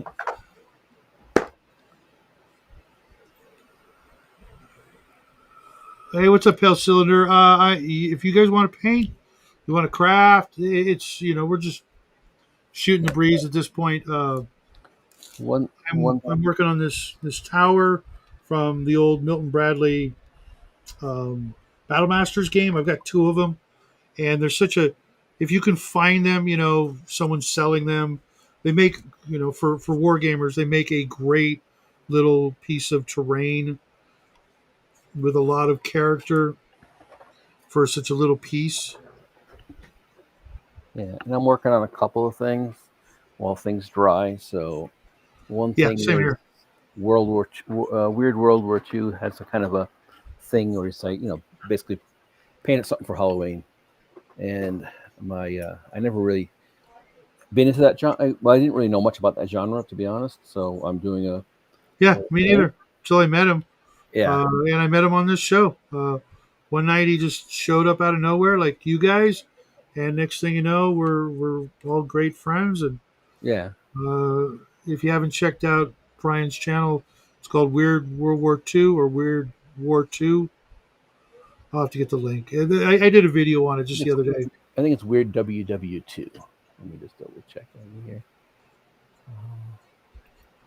Yeah, he's a great guy. He's a he's very sociable. Like I'm here quiet half the time on the channel, and he he'll come on, and he's very friendly. Very Uh, exuberant, and yeah. Let's see. but welcome to the show, you guys. Notice a couple of new people. I got about a 1,500 point of ad merch I need to paint. I just get of work, and I have zero discipline. Well, uh, you gotta crack. Get cracking. Yeah. If it's Now if the it's other thing it's is your that bread and butter. yeah, the other thing I'm doing is kind of like for somebody in a situation like you. My GM has a bunch of miniatures that he has no time to paint. So I'm like, I need practice.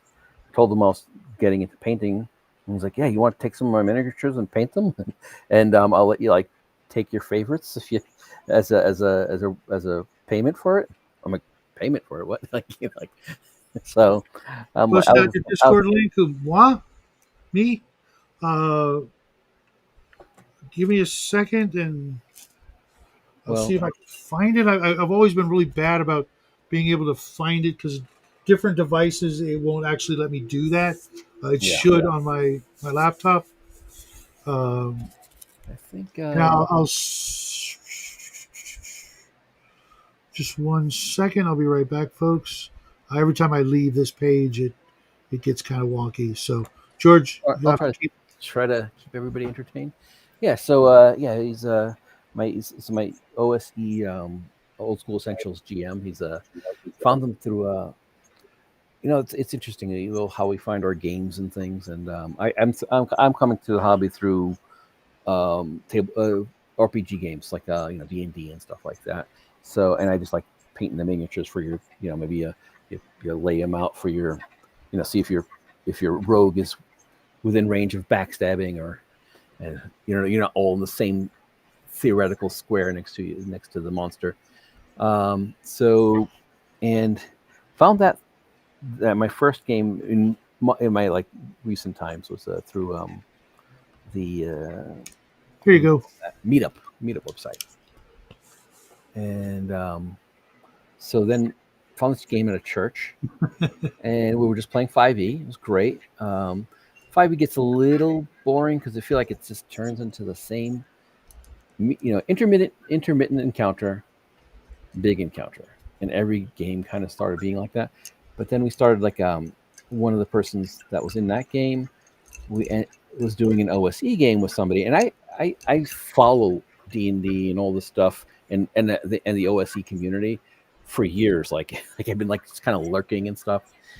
Like I think I've been like following like Ranger Satanis like for like 5-6 years now, and Oh, really? yeah, it's well that was an odd one. I think because somebody else, there was an author that I was following, and there was an artist that I was following, and I guess they either play with him or know him, and so I ended up like, and then I think I found you guys just by maybe a couple of years ago. I started watching what's his name, Dungeon Delver, and then end up what got more interested in the QE hobby. Master Race. Okay. Did you know Bo was one of the editors or proofreaders or something like that for one of Avengers' big Chalt books? I think it was Chalt Oh, One, cool. maybe. Yeah, I'll find out. His name's in there, the whole bit. Oh, nice. Yeah, Avengers. And I was on the fence, for the first 2 years of being on YouTube.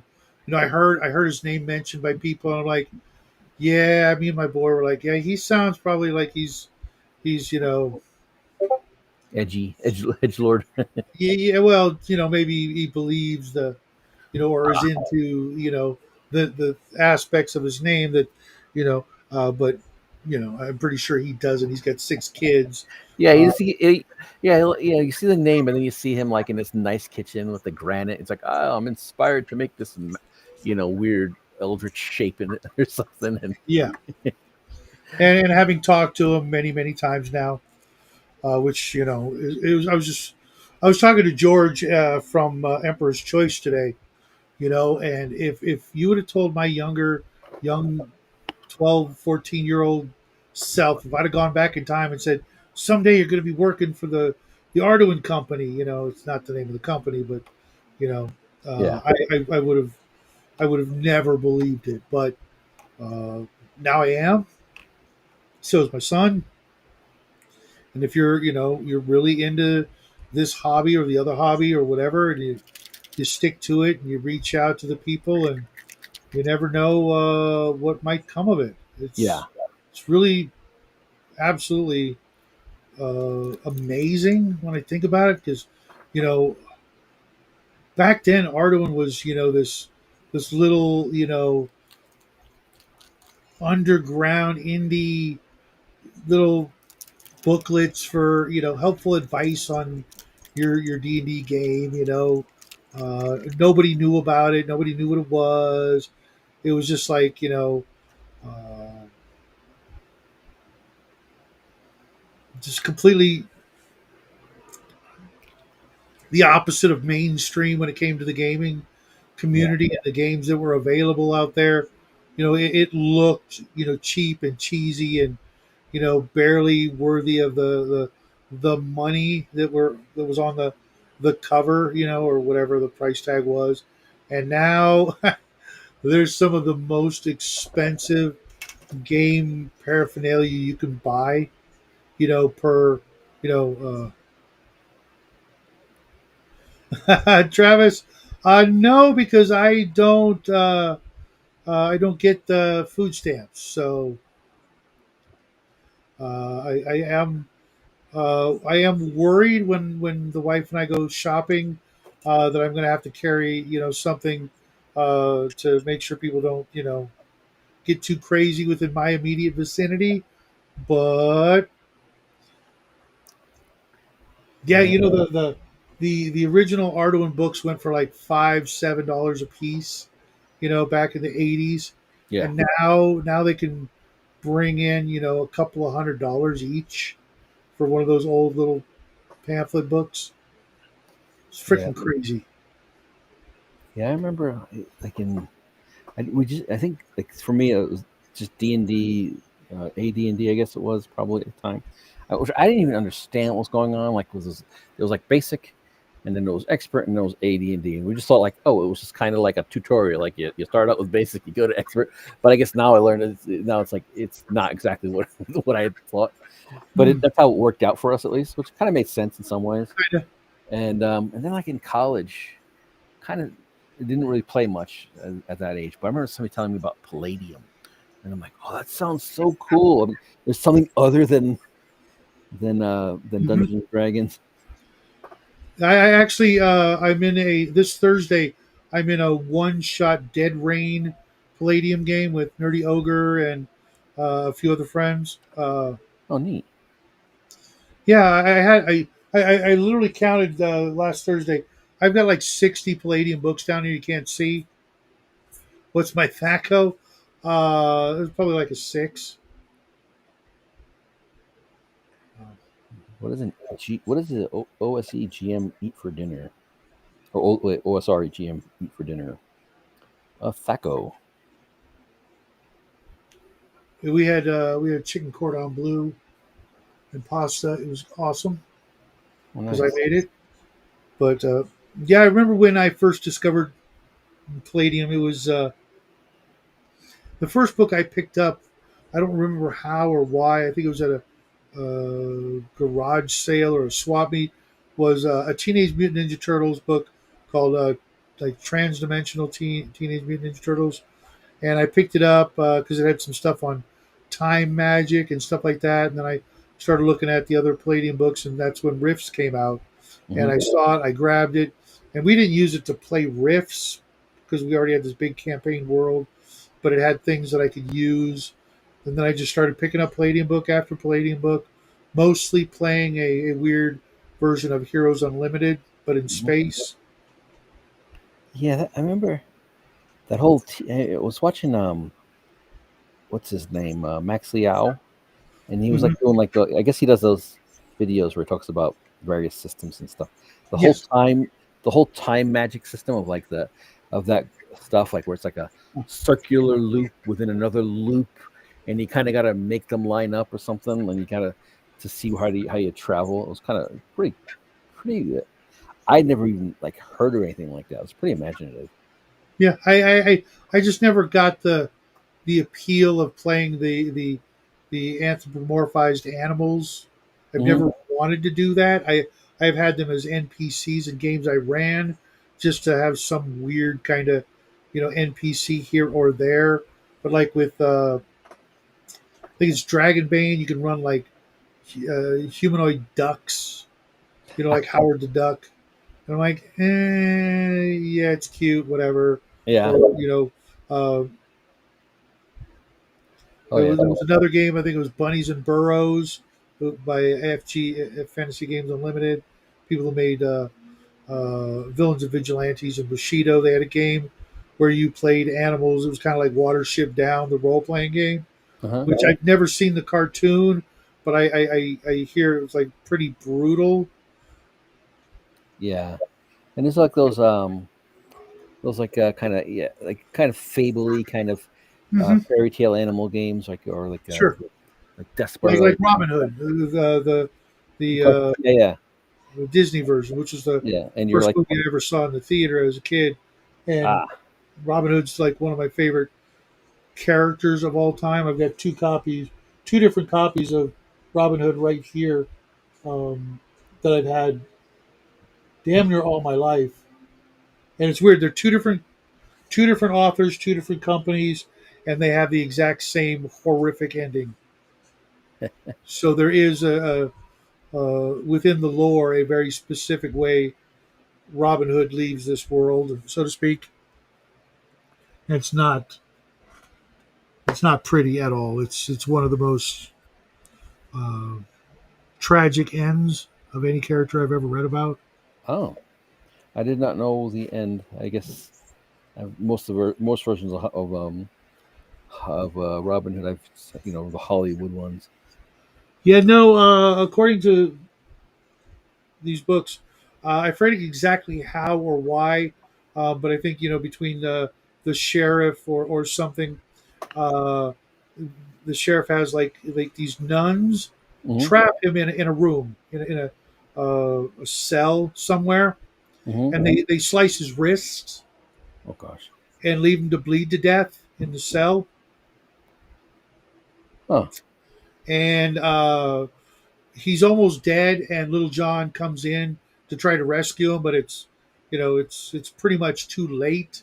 yeah. And he says, "Give me my bow, give me an arrow," and he looks out the little tiny little like New York basement window that you can see the street kind of thing. Hmm. He's in the cell, and there's this little tiny window where he can see the trees and stuff, and he takes his bow feebly, fires an arrow. Wherever you find that arrow, bury me there. Mm. I Yeah, vaguely remember that part. and both books actually have this paragraph like, if you don't want to cry, don't read any further. And I'm like, why would that be? Why would you even do any of that Yeah. if it's a fictional character, other than to make people cry because you think you can make them cry when oh, Robin Hood, he's great. Oh shit, what? you know Yeah. it almost, I mean, I know the most of it is pure fantasy and fiction, but I almost want to think that there's some element of truth that's that's been mutated along the centuries. Yeah. uh, Like, based on at least a real person or some kind of bandit. some kind of, also, that bitter end, that because of all the things, you know uh, to remember and to pass on.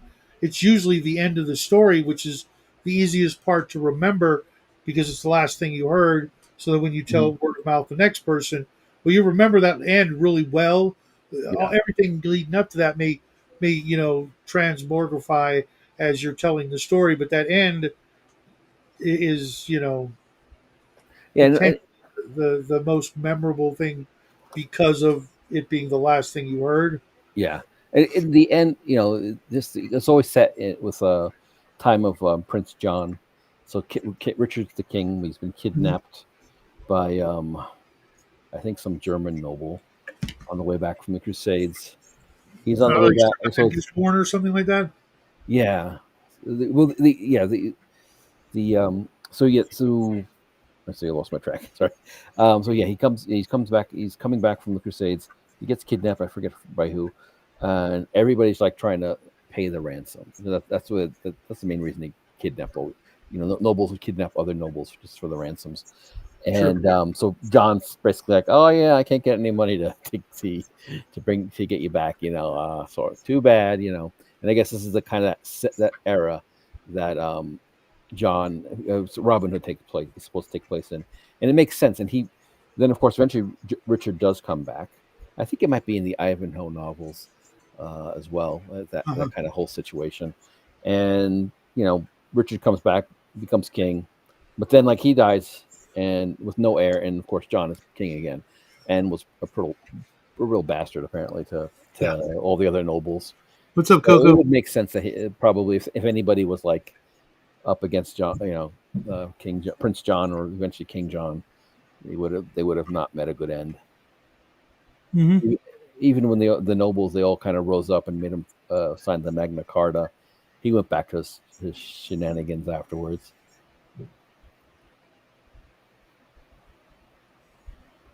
Yeah, Coco. I've never seen it. I think I saw it on Netflix and I was going to watch it, but then I stopped watching Netflix for obvious reasons. But one of these days I will try to watch it. Maybe when I have grandkids, so I can do the Gen X thing to them.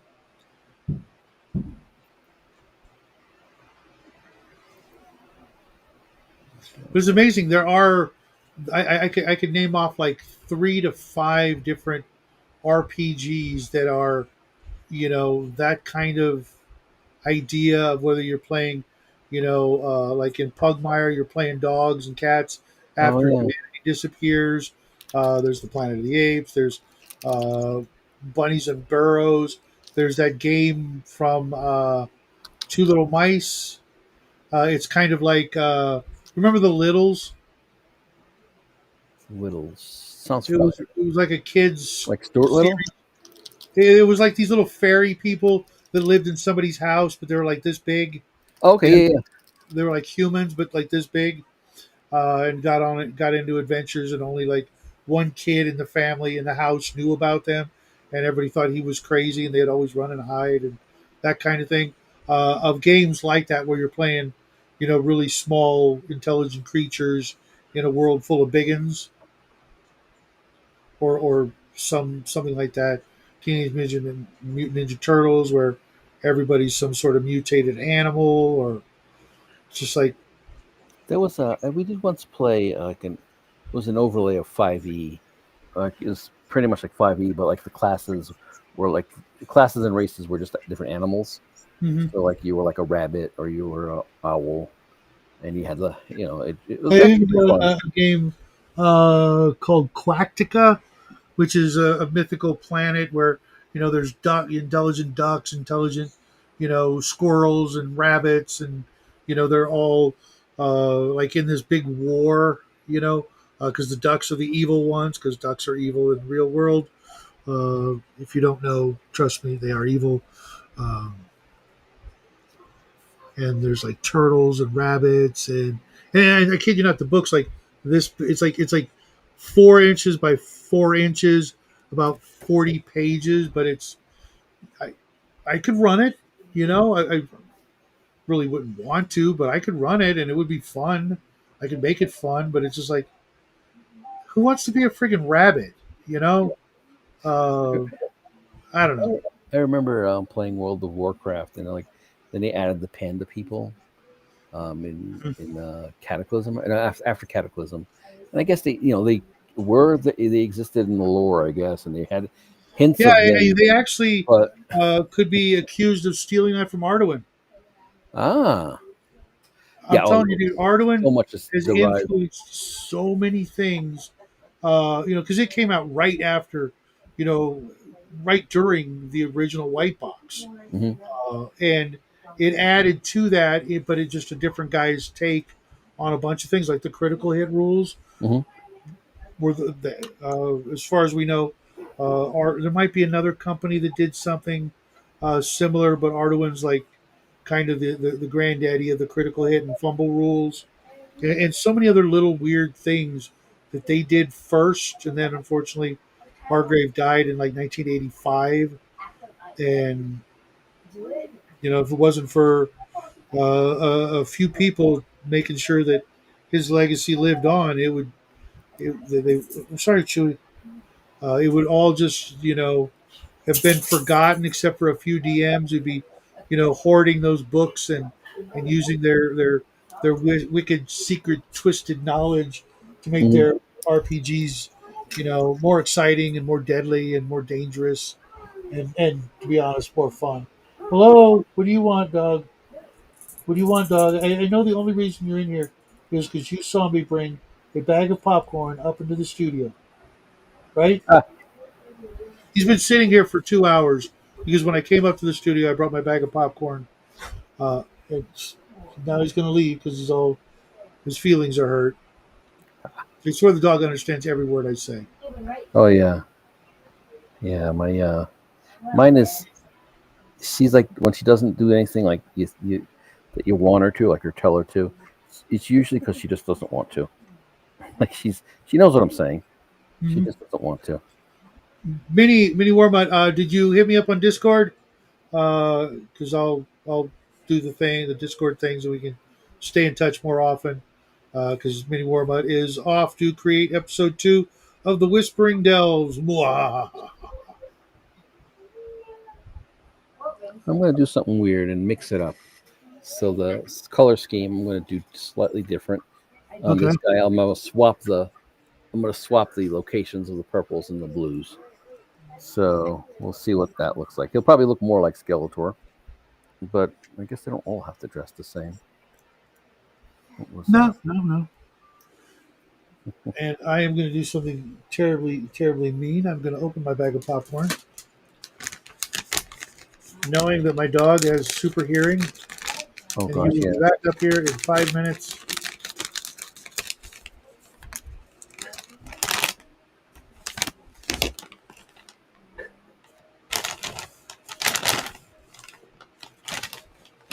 I guess not. Maybe he heard me say that I was going to be mean.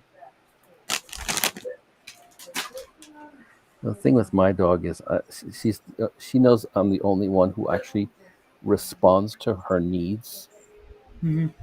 even though like she loves my wife more than me. Not weird. Yeah, He's a boy dog, isn't he? no, it's a girl dog. No, really. She I think because when I first got her, I was working, um, like Oh, um, okay. like out away from home.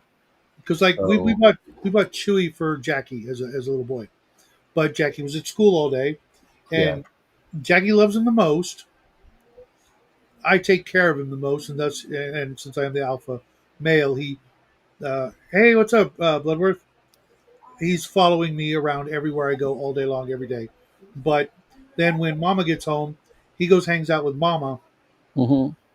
and sleeps, under her side of the bed, and pretty much ignores Jackie because he's our human child, so we give him all kinds of love and attention and affection and stuff like that, and he just so jealous of Jackie. Oh yeah, Jackie loves him the most, you yeah, know. To us, sure he's a member of the family, but he's still a dog. Jackie's a boy, and that's his dog, yeah, Yet he won't go in Jackie's room unless everybody else is there. yeah, It's like I can't wait till Jackie can have like his own real dog, yeah, because it was Jackie was like 3 years old when we got Chewy, and 2 years later, Jackie was in school every day, all day, and not able to play with the dog until he got home, and then wanted to do other things. But for the yeah, first 2 years, they were inseparable. You know, It was adorable. And Yeah. now he's a 15, 16-year-old dog, and that Wow. what that means. Yeah. Oh, poor guy.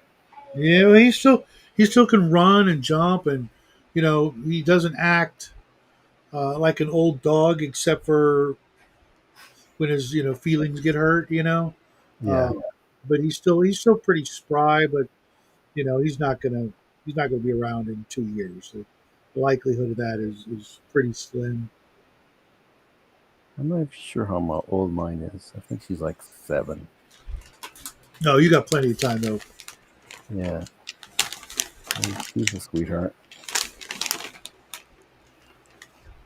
Let's see. You ready for our game, Tuesday Bloodworth?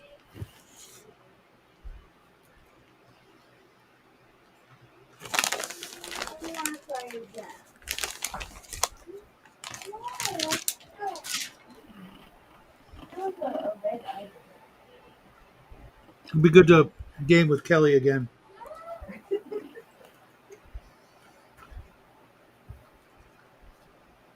So, inspired by the weird World War II, I decided to watch Hellboy. Have you seen that movie, Hellboy? No, So the beginning is kind of a weird World War II. I've seen like bits and pieces, but I can't stand what's his name? Oh yeah, he's um the guy from Beauty and the Beast. Yeah, Yeah. he has said some of the most retarded, egregious things I've ever heard. I mean, I don't mean to stereotype. Hmm. Nah, good answer, Bloodworth. He looks like a guy, who's been around and should have picked up some common sense and some wisdom, but instead he really is like a soft, weak, spoiled little child. Ah, I mean, he looks like a tough guy. You know what I mean? yeah. I remember him like an interview with him. A lot of the tough guy stuff he only got like later in life. I guess Beauty and the Beast though he's pretty old. Like he's older than us. He's probably in his 60s by now. So it's probably a hippie or something, or that kind of generation. And I Mm-hmm. don't think he really became very big until later in his life. And then he's like doing action roles, and it's just like, oh my god, what the hell's going on? But yeah, what was that? There's a biker show he was big in. Mm-hmm. They had some other good actors in the in that movie. They had Well, it's kind of like Robert De Niro. Same thing. yeah, Been playing a tough guy his whole life, but he's not a tough guy. exactly. And they're all I mean they're the drama club kids from our era. They're a little different now, but yeah, we're and there a lot of them sort Really, of Coco? the good ones are kind of these. It's kind of weird. No, comedians they're a different thing. They're a different breed. So Mm-hmm. some of the comedians they all can act, or at least most of them. At least the good ones can. So Coco says, I shook Perlman's hand at a con. I guess I shouldn't be surprised how soft his hand was.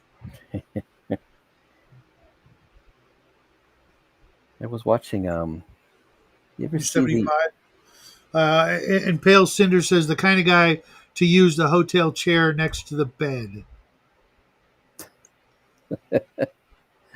I Okay, don't know what that I means. I have imagination, so I think like a crazy imagination. So I might be off, but I got some ideas. Yeah, I don't know what that means. And I've stayed in hundreds of hotels, but I can't remember ever using the chair. There's the bed. It's right there. I'm only there to sleep or, you know, I'm going to say watch TV, um, but that's code for something else.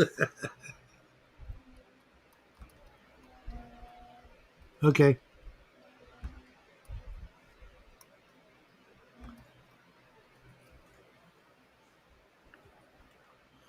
Ah, okay.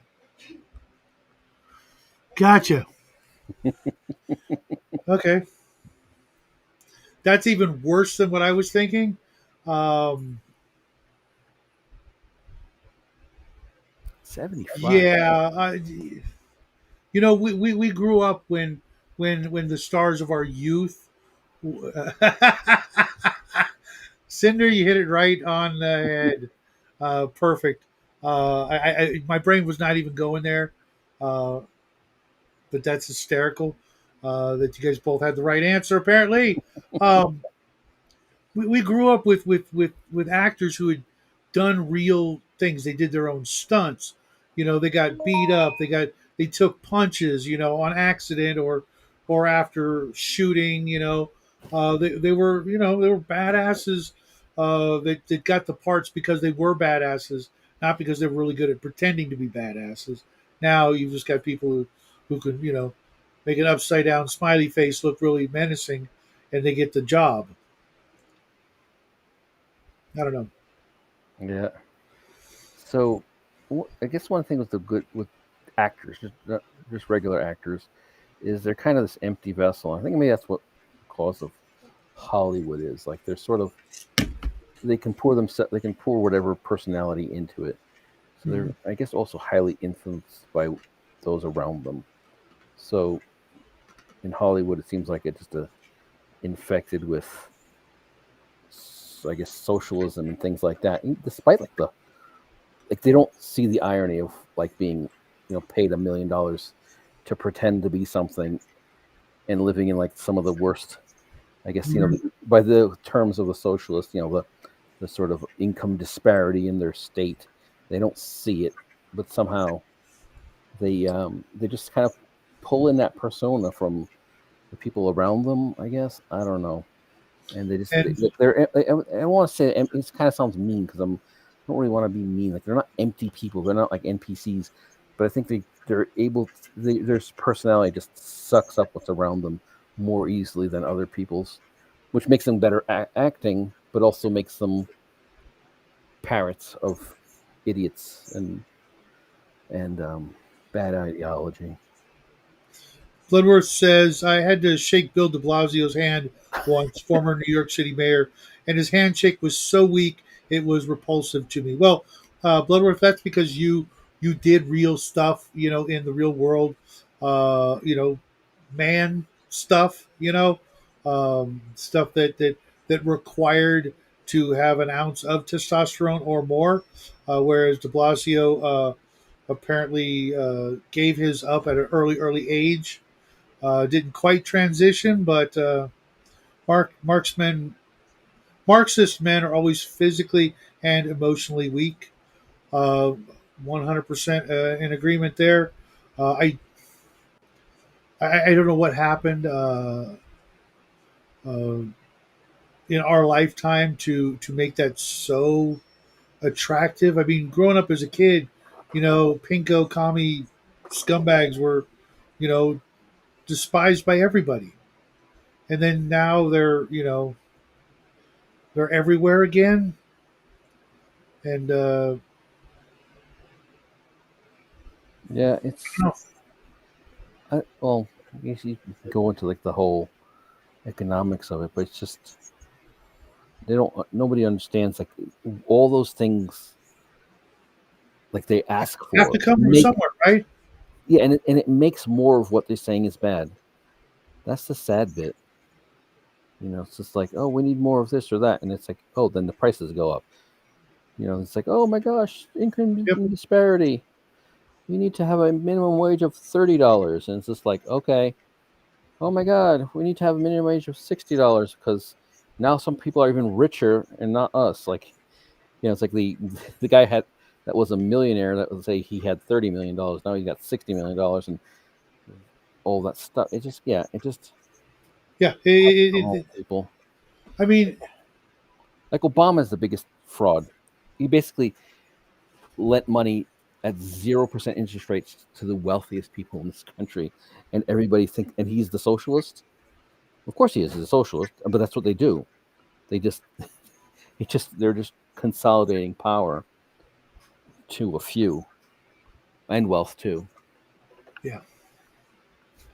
And Unfortunately, over the years, when I met my wife, she was pretty normal, but lately, she literally told me the other day, well, communism's never been done right. oh gosh, okay, Yeah, yeah, because it can't be done right, nor can socialism be done right. If you don't have the fire in your belly to work hard and to succeed and to do better than other people, yeah, you won't. And if it's just given to you, you will have very little respect for it, and it won't mean as much. You have to work hard for everything that's important for it to then have meaning afterwards, yeah, and just incentivizing people to do nothing because it doesn't matter how hard you work. That's the surest way to a complete downward spiral that I could possibly imagine. yeah. It's It total doesn't sense. matter how hard you work, you're still getting the same as everybody else. Well, shit, then why work at all, right? That's the most logical outcome. Yeah, And it's also like it rewards it rewards psychopaths because like you're just like, okay, how does it all work? Well, of course, the guy in the Politburo or the guy in the apparatchik or the government official or they get all the power to Mhm. figure out who gets what. So now you've just basically made a class of people that have even more power over you than, let's say, I don't know, like a computer company that sell like Amazon. I'd rather have Amazon than like that's being they're now woke and they're doing all their garbage. Rather have that than, let's say, have the Bureau of selling you stuff online and his apparatchik that's in charge of that, because that guy is probably going to be way worse than Bezos, because at least Bezos built it.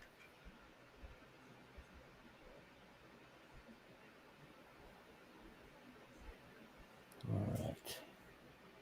Now I'm doing the horns. Well, the spikes on his shoulder. What part are you doing? Are you- I know, Pale Cinder. Sorry. He says that's why they want our guns, so we can't say no. Well, yes, but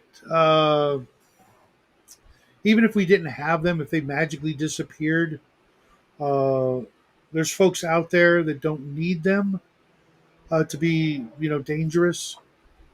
Unless they're going to make every single thing in the grocery store and hardware store, that you have to register and sign for every bottle of bleach and every bottle of Fertilizer. cleaner, etc. And welcome to the show. My ear trumpet has been struck by lightning. Greetings, gentlemen. Nice to see you again. And uh, we're just rambling on. I I'm waiting for the things that I'm painting to dry before I can pick them back up again. So I am. I really wish I could have gone to Claricon this year. I was watching them earlier. Uh, Is Omen going to that, or is it? no, no, no. Okay, I thought it was that. No, he was supposed to join us tonight. I don't know what happened to him. I Okay. sent him. Well, I sent the link where I always put the link, and oh, that's right. He was at the Alice Cooper Judas Priest concert. So Oh, I don't blame him if he's not here. he's breaking the law, breaking the law. Yep. Of course, it That would sounds be. like it would have been a really good concert. So this, But it's weird because I can see how either band could be the opening band. Does yeah, that make any sense? yeah. Like they could open for one or the other. Mhm. Who's opening? I don't know. Whoever wants to start first. I watched I think 2 or 3 different games from Claricon this afternoon. Not all of them, you know, but one only had 2 players in the dungeon minister, and I'm like, oh, that sucks. I know what that feels like when half your party can't make it or something. Yeah. Dungeon Ministers in Canada, or is he just Yeah, okay? So many. and John from the old geek was there. Bear was there. Our friend, off grid is there. Oh yeah, I And was watching. Yeah, I saw Yield Geek like streaming on like the couch next to Mage's Musing. speak of the devil, what's up, off grid? Hey, How's the convention, you lucky dog? Did you punch Bear in the arm for me?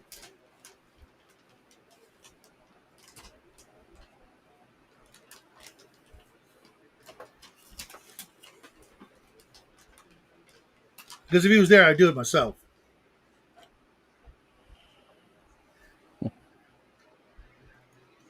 Oh, Dungeon Delver's there too?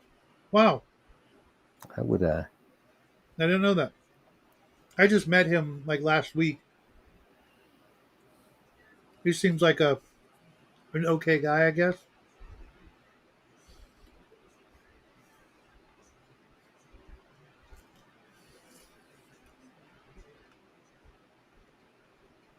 It's weird though. I always have a little bit of a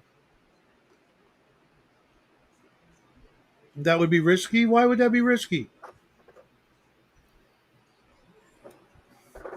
All he has to do is walk up to Bear and say, "Hey, Bear, Shadow said he wanted me to give you something," and then just like comically, like slow motion, punch him in the arm.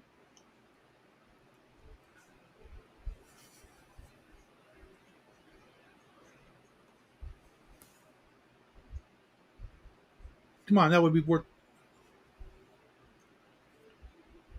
I'm glad. I really wish I could have been there to buy you guys dinner. To be honest. Oh, Cal was there. Yeah, I couldn't. I couldn't break away for any sort of shenanigans until way after dinner. I,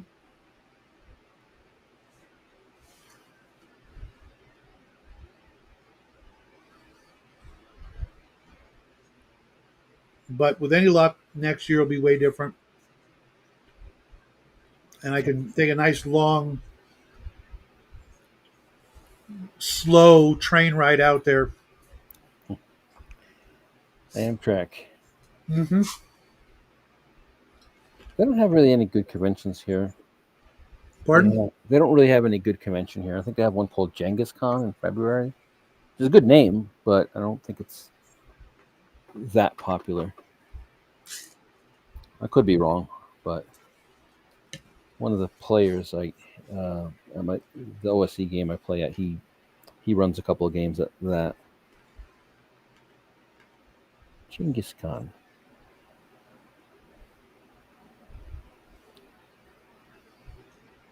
The Oh yeah, I forgot about uh,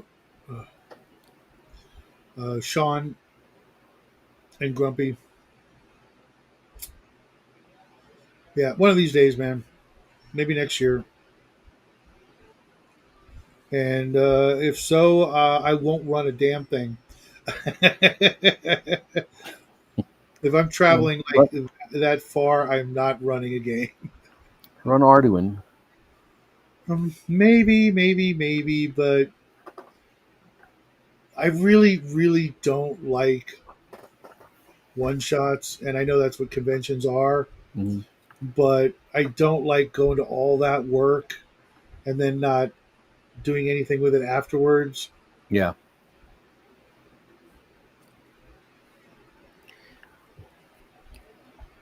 I guess you could do like a one shot. Not really a one shot, but you do something, but you like have the players promise to like follow up online and play with you. Yeah, I could. I was thinking kind of the same thing, but I just we'll see. I mean, it's a year away, Yeah. but to be honest, it would it would be.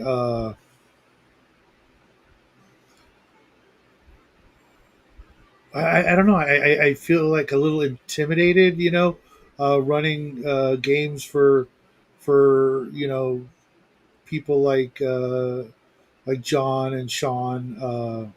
Yeah, I know them pretty well and everything, but I just I just yeah, no, I'd rather be in their game, let them take all the pressure, and hell, yeah, I'm in a freaking foreign country that wants me dead. I might as well enjoy the shit out of it. yeah.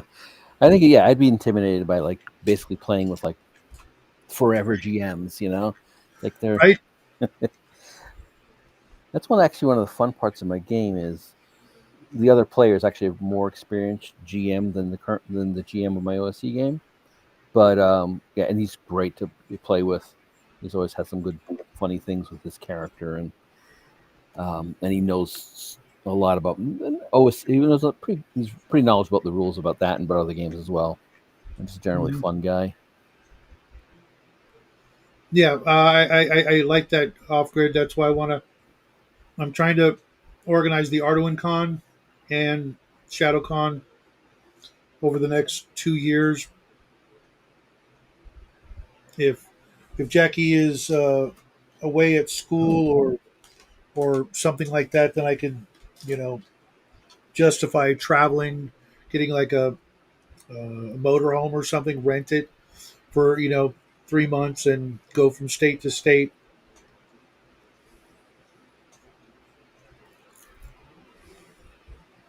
Just run a con from an RV as you go. You can- That's weird, OG.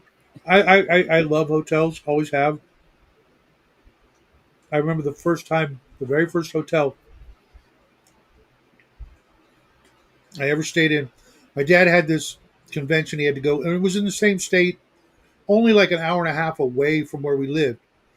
But we rented the hotel room, and my mom and my little brother and I, we basically stayed in that room the whole night, the whole day, just watching hotel TV. And for some reason, it was like, it wasn't a dingy, crappy hotel or anything like that at all, but it was small. And for some reason, I just dug it. Uh, this was even before mini bars and things like that. It was just a new experience, and ever since then.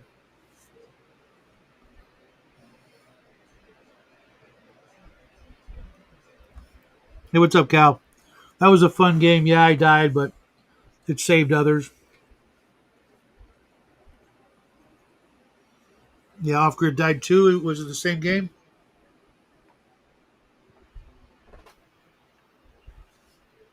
What did you guys play? I'm guessing like Beck Me or White Box. I'm going to move. It'll look weird, but it's this bigger Yeah, screen. that's the other thing. Uh,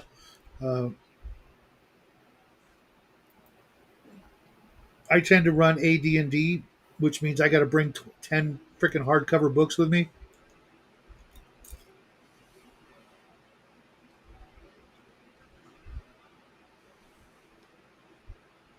Okay, gotcha. OD&D level 3 group.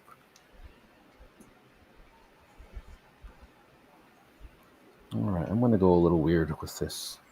Off Grid says, I'll never have to worry about dying and leaving a ghost in a strange place that's unfamiliar and unhomey. That's just my occult side speaking. I don't believe in ghosts, but okay. OD and D is level 3 group. That's cool.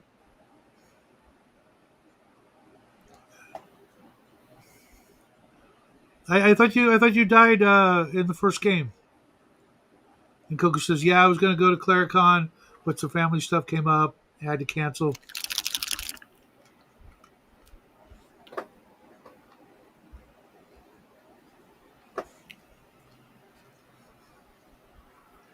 Yeah, Hey, what's up, Matt?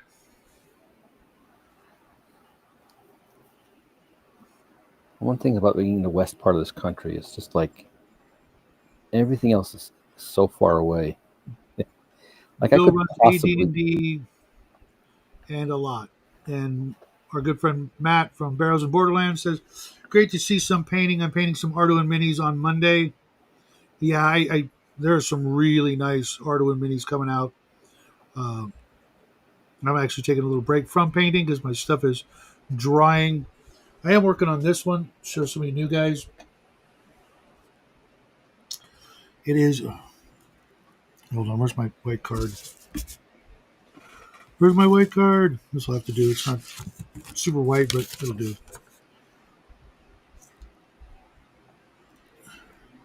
The Headless Horseman. A little bit of pumpkin action going on there.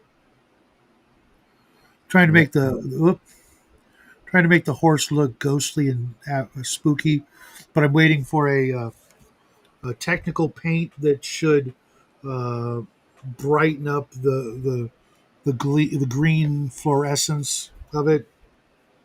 Oh, And Matt Tapp is the creator of Barrows and Borderlands, which I will be reviewing Monday morning.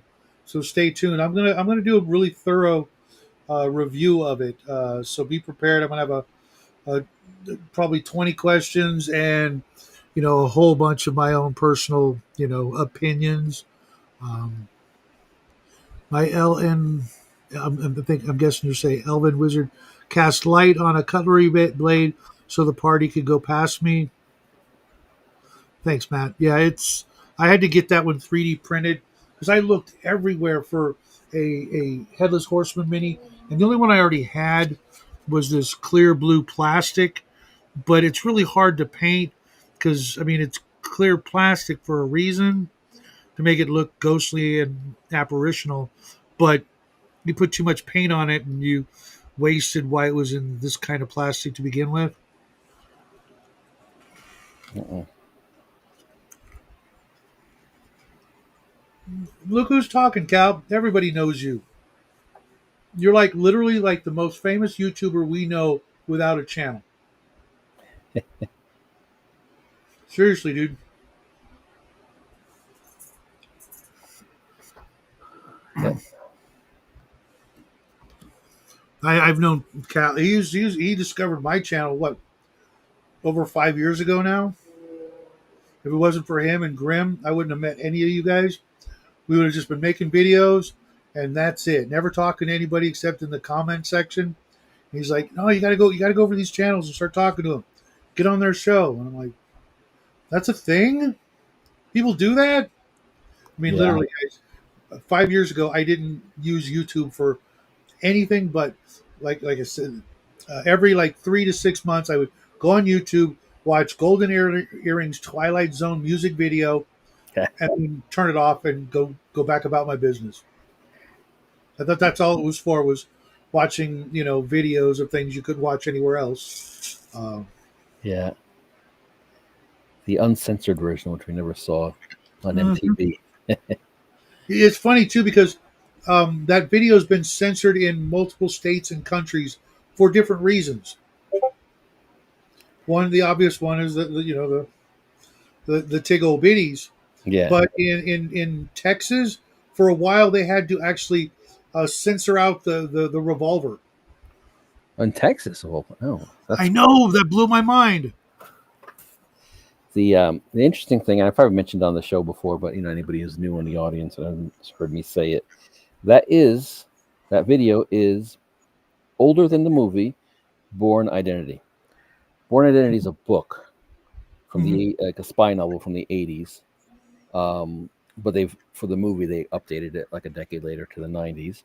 Hmm. And that video for Golden Earrings, the guy directing it was inspired by and making the Born Identity. It's kind of cool because it's like the Born Identity in that sort of Cold War Hmm. aspect, which was when it was written and what it was written for, and then they upped it. The movie it became a movie, but the movie had kind of the politics has changed, so they kind of put it into a later setting.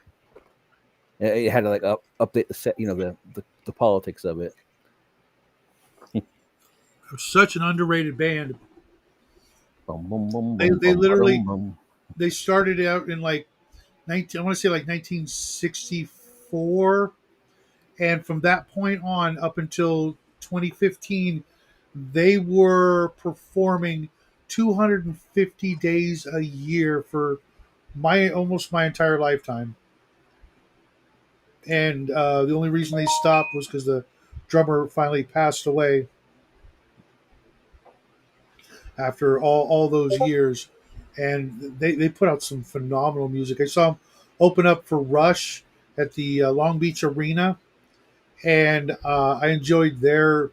Mind you, they opened for Rush, which was whatever, and they put on a better show, easily better show. Don't quit your day job. I can't. Who's the guest on screen? That is George from Rooster Games. You know George.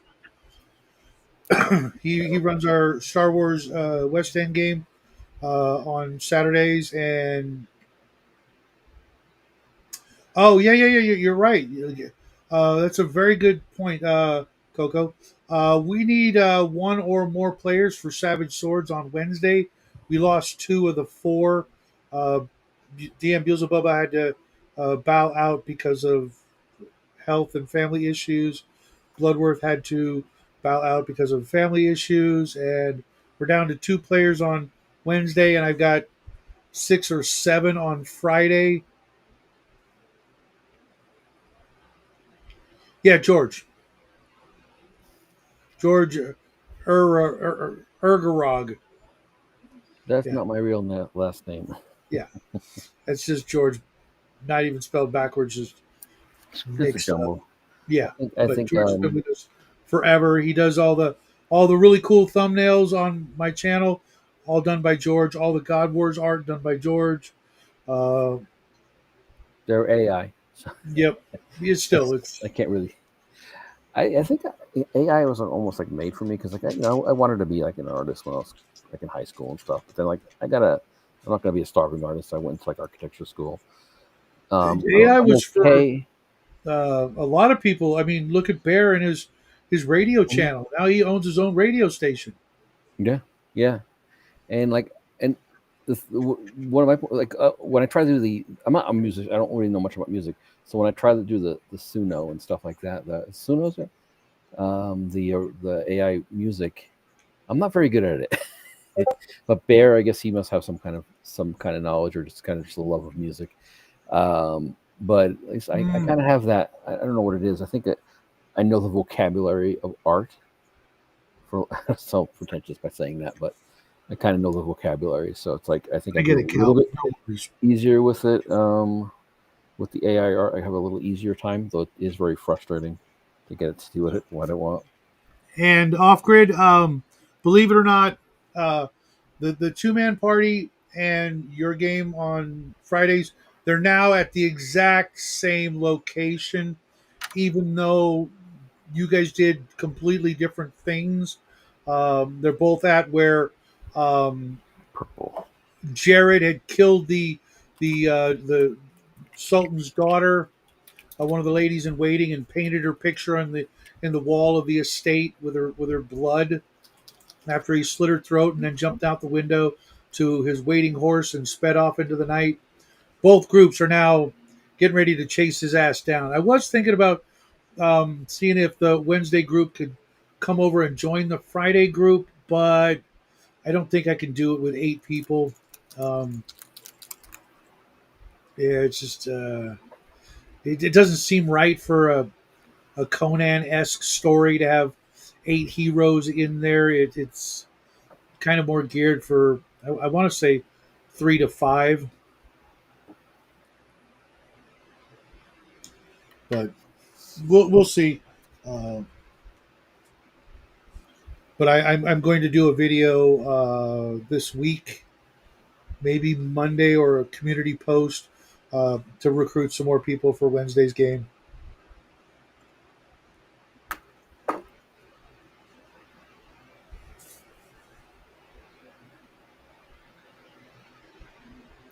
We'll be tired from CleriCon.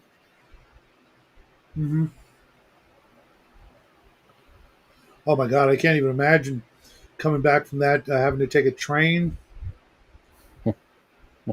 Everybody was telling me it's only like a 24-hour trip, which that actually doesn't sound too bad then, because like I took Greyhound from Virginia all the way back to California in the late 90s. Hmm. My dad used to be he used to work for Amtrak, so we used to take like long distance train trips all the time. Some of them are brutal. Like going to Florida sucks because like it was all daytime. You got on the train in the morning, and then you basically spent the day on the train, and you slept through like the southern half of the United States, and then you got into Florida sometime late morning. Chicago was nice if you got the afternoon train because that was like you take the afternoon train, you get on, you kind of hanging out. It's like, oh, it's I'm on a train, yay! Look out the window for a little bit, then it's dinner, and then you kind of wind down, play some cards, and then you go to bed, and then you wake up and you're in Indiana, and you're like almost there. Driving is quicker though. It sucks for trains are, but they're fun. But I don't know what it is, why they don't really compete. I know they took. My dad used to tell us they had the biggest revenue. Like they could, at least at the time when he was working there, they had like more revenue than most airlines combined or something like I that. won't fly. Just no way I'm flying. Yeah, I guess a lot of people. And I'd for rather short, die in a train crash than a plane crash. Just saying. the DC was kind of a fun trip, but it's just so long. Go from the New York area to DC. We did Toronto from New York. That was kind of fun. That was also kind of a brutal one because it's like all day. I mean, there might have been some night trips, but we didn't take those. I remember we were coming back and we're looking at the schedule, like, oh my God, we're like at least 20 minutes late. And my dad's like, no, the next two stops don't take as long. They actually just build it in because they know something stupid's going to happen. And That's next, exactly what I would do off grid. Is get a roomette berth so I can sleep. Plus, I would be bringing a lot of presents. Gifts for friends, and doing that. On a plane, you couldn't. It would just be out. The price for extra luggage and stuff like that would be ridiculous. I can't picture a train charging you that much more for an extra suitcase or two. You know what I mean? dipped in the wrong color. So they have those, in particular, Canada has a really nice one I saw. There's some videos of like those like trains, but they have like those. They go through like some really beautiful country, so they have those like you know cars with like a big viewing area with a lot of windows and stuff. I think there's a really nice one that goes through Canada, Mm-hmm. and there's one that goes through Colorado as well, but that one's like really expensive.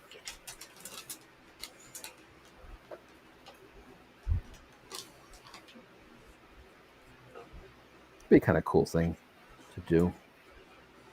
As a kid, though, I used to hate it. It's just, I guess it's better than a car ride, but I always get into trouble. Parents yelling at you because you're like going from car to car because you can't sit down for 12 hours straight. The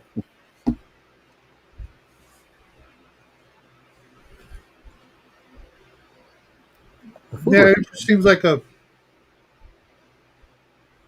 less stressful way to travel is by train. yeah.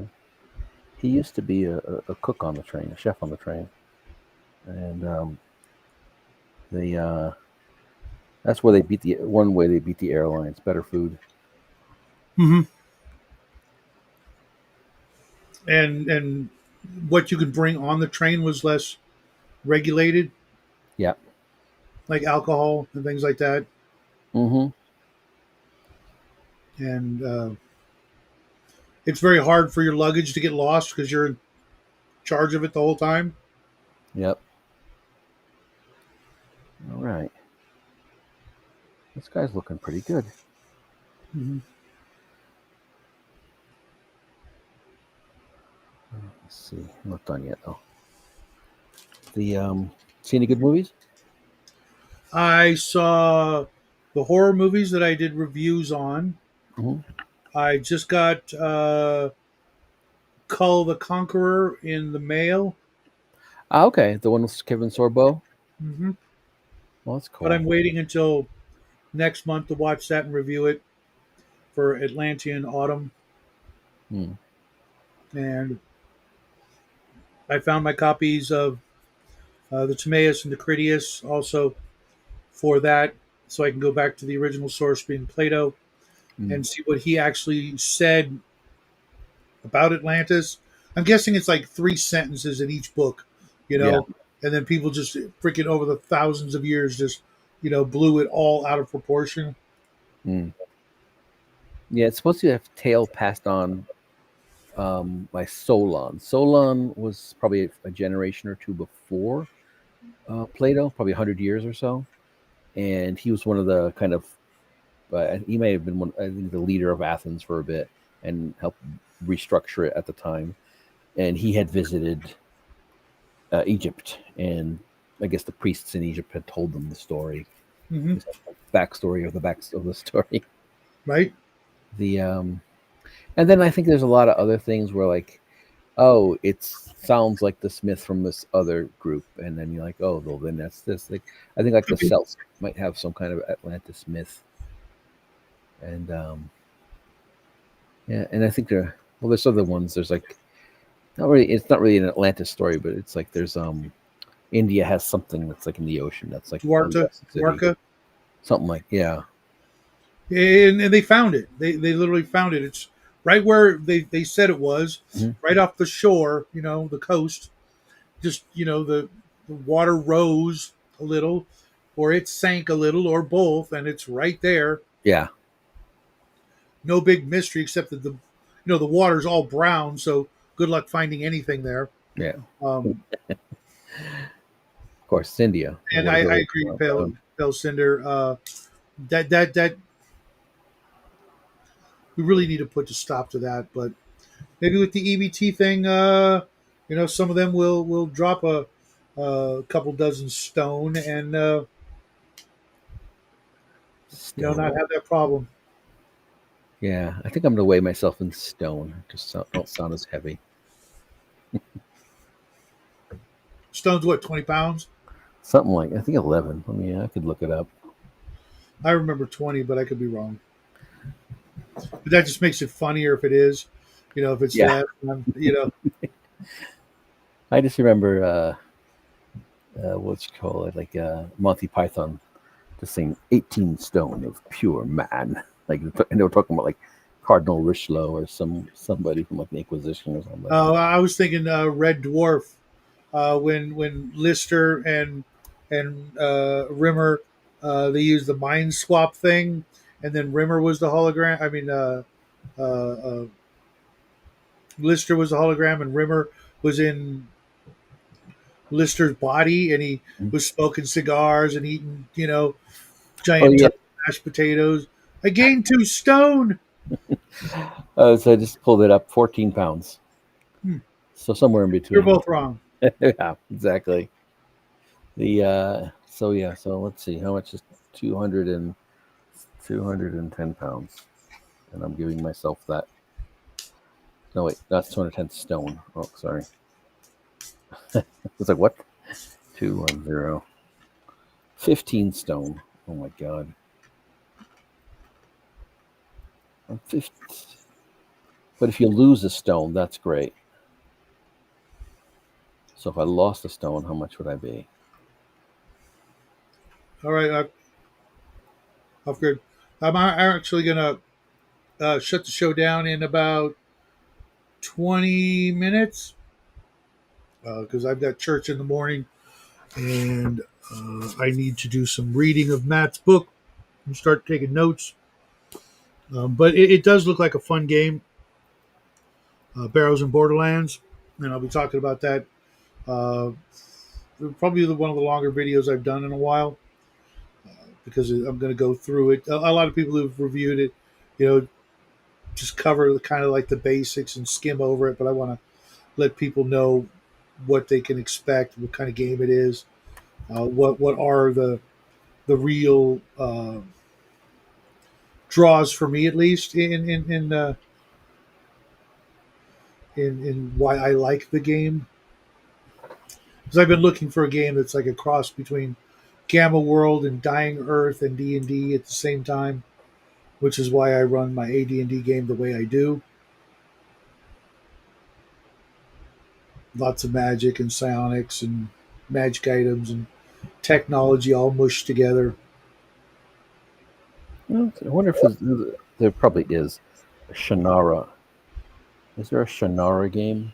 I kind of want to say there is, but I never read the books. I did. It didn't really. I was at the time. I was very kind of picky about my fantasy. I just kind of like high otherworld fantasy, like Lord of the Rings. It's just another world. I don't know how it relates to our world. It's just another world. Mm-hmm. And this whole kind of idea of like a lot of the Vance stuff, and like there's been an apocalypse. It's actually the Earth, just in the future after magic decided to Mm-hmm. rear its ugly head or beautiful head. You too, Pale Cinder. You are welcome back anytime. We do this Thursdays and Fridays live streams. Do different things, but we're a bunch of old Gen Xers who still play D&D and role playing games and paint minis and uh, Okay. have similar outlooks on things. Um, Yeah. Like I was and saying, I didn't like I had very picky about my fantasy, I guess. And then I think, and I listened to it as an audiobook when I was like, I think I was actually trying to get fit at the time, so it was pretty good. It was listening to it like in the middle of winter, trying to exercise trying to walk down the street and stuff. Mhm. And it was all right, but it didn't speak to me, I guess. And then when they had that MTV TV series for Shannara, it gave me that visual of the whatever that tower is, the Space the Needle, Space whatever. Needle from Yeah, Seattle. yeah. And I was like, that kind of was so cool. Like, it kind of just gave me something. Kind of, oh, okay, I kind of get it now. And maybe I'll go back to the books, and then like hearing more about things like like wizards and the advanced stuff, Dying Earth stuff. Mm-hmm. Maybe I should I should have had a little more open mind to different genres. Coco says a whole lot of Rosie weighed 19 stone, more than me at 16 stone. That is a hardcore callback to a great AC/DC song. Dragon Magazine covered Shannara in the 3E days. Back when I was 14, working at Bob's Comics, again in Orange County, there were some character DMs, some really famous DMs, at least our little tiny little microscopic community. And I was the youngest kid dungeon mastering at the shop. One of the GMs, I don't know if it was Martin or not. He ran a comedy dungeon called the Sword of Shanana, and it was freaking hysterical. Unfortunately, I can barely remember anything about it except that the owner of the store ran a character who was either Bugs Bunny or the Tasmanian Devil or both, because he would do the shtick where he would unzip the costume and come out. I think he was he started out as the Tasmanian Devil, and then he undid the zipper, and it was Bugs Bunny. Um, and I was running Elric from the Deities and Demigods book, and other players who I can't really remember. Mind you, was 44 years ago. Um, but yeah, that's my the entirety of my sort of Shannara experience and expertise. I never really wanted to read the books because of the cover. Something about them just made me like, another wannabe D&D story.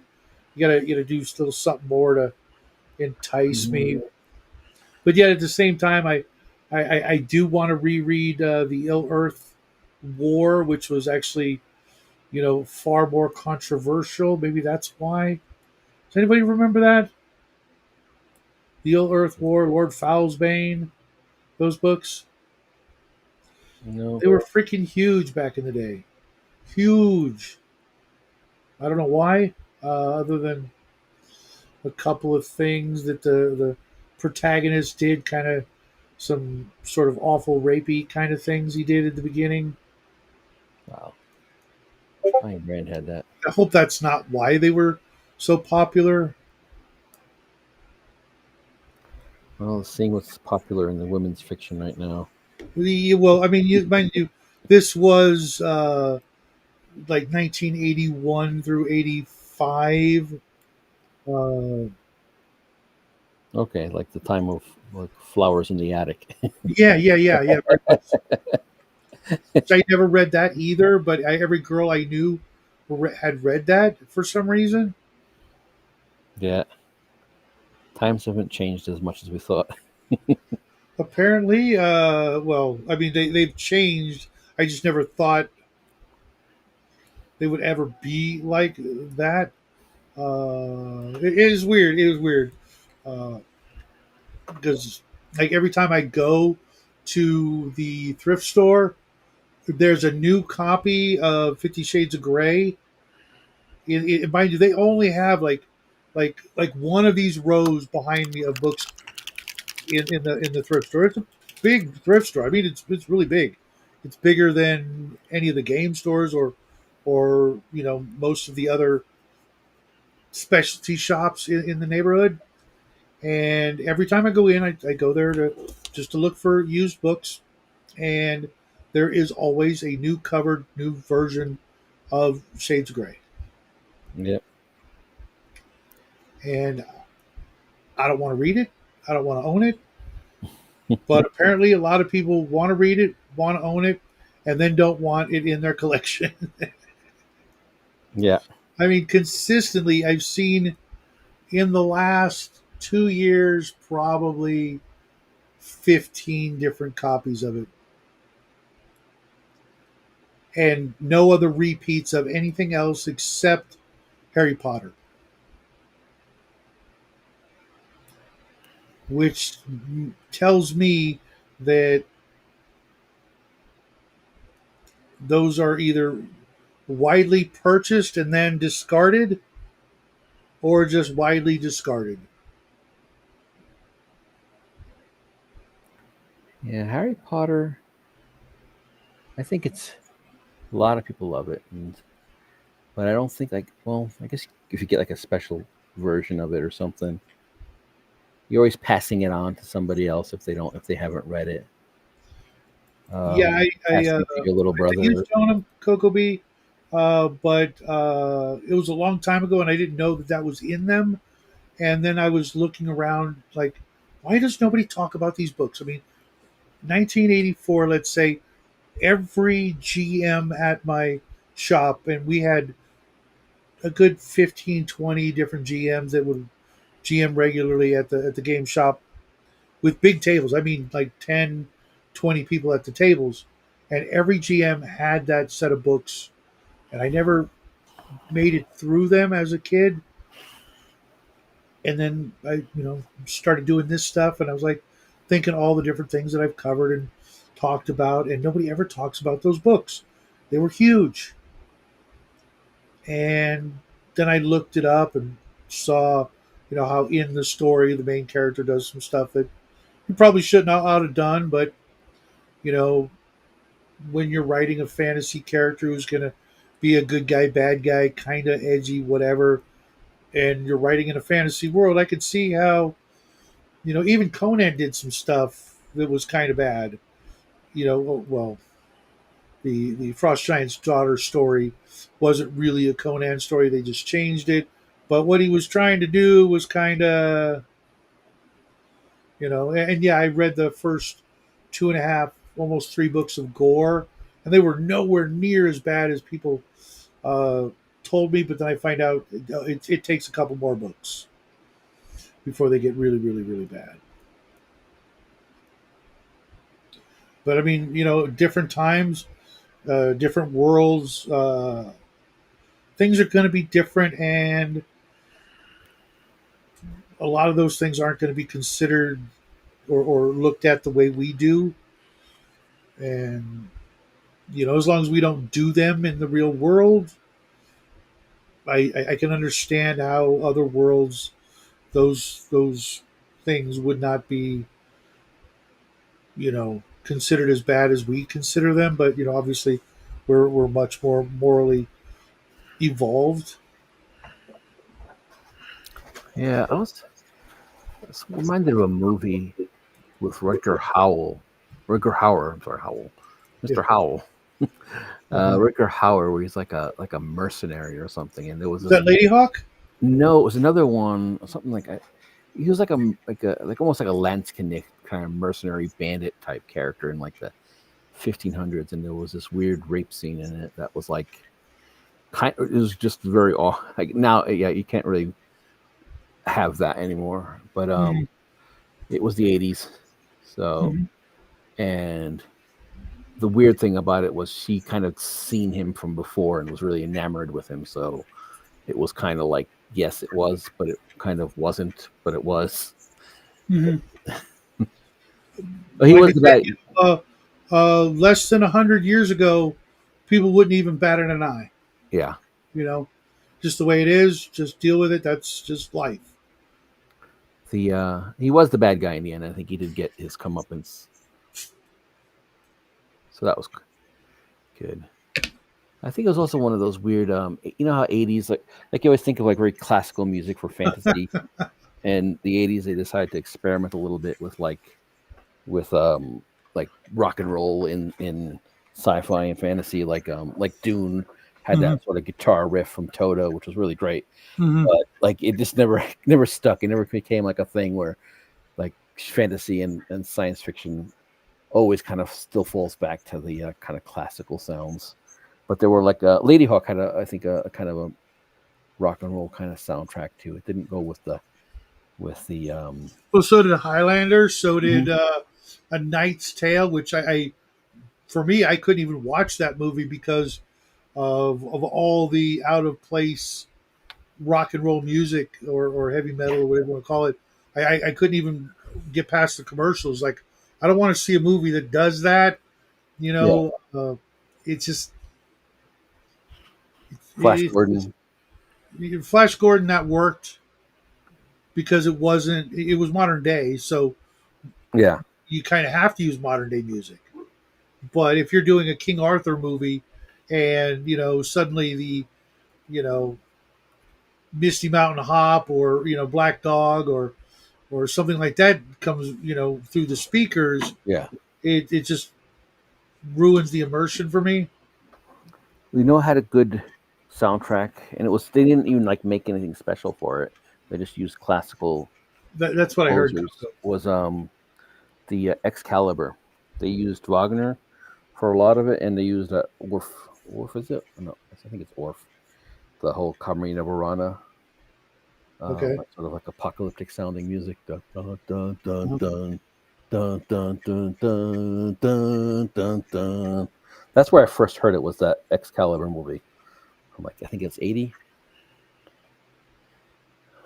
and they Yeah, had that's what I heard, Coco. I That's what kind of why I stopped reading them because I didn't want to go any further and to find out. But it was weird because the first two and a half, three books are are really good for just good old fashioned, John Carter transportational fantasy, or portal fantasy, I think they call it, where someone from the modern day gets sucked into some adventure somewhere else. They were pretty good, but I could see that it was going to get kind of raunchy, and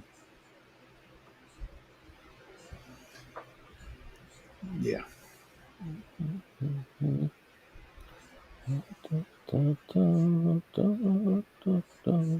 So what do you got going on this week, George? Um, just some work to do. Next week's going to be the crazy bit. The kids are getting ready for Halloween, Hmm. so we'll probably go trick or treating. We're kind of at the point where they might be stopping soon, but we have the youngest. She's like 11, so I'm going to. So she's gonna dress as like Coraline, if I remember correctly, and the other one is going to dress as a character from the Last Airbender, Okay. Avatar: Last Airbender. I'm going to dress as Chit from the Chit Show. If anybody's watched that, it's No, I'm not familiar funny. with it. It's stupid. It's like a comedy troupe. They just got this. They made up this character, kind of it kind of has that office vibe, like where like you have a crazy, but with a even more over the top character than Michael Scott. And he's like a guy who's like supposed to be the accountant making the budget, but he's just goofing around all day. He's playing solitaire. He's listening to music. He's carving a pumpkin, and he always kind of dresses in these sleeveless sweaters. So I have a bunch of those. So I figured, oh, I can be Chit, Okay.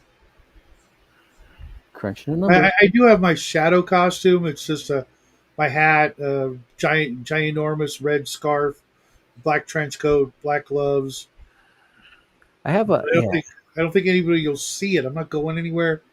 I'm going to be at the door waiting for trick or treaters, which I know won't come. And normally I'd be running my Savage Sword game, but too many people have family things going on. So uh, yeah, I'll just be chilling. Yeah. Maybe catching up on reading, or well, yeah, I will be, because by then I need to have as much of Plato's books read as possible. Like, I never thought I would read that again. Growing up. They had this. I always have this like kind of backup outfit that I wear for Halloween. Like I just have this black coat with like these skull shaped buttons on them, Oh, that's cool. and they have kind of these bands, like kind of almost looks almost like kind of like a. It's all black though. It's not like like those Sergeant Pepper outfits, like where they have like Yeah, kind of a band going across the middle, kind of. yeah.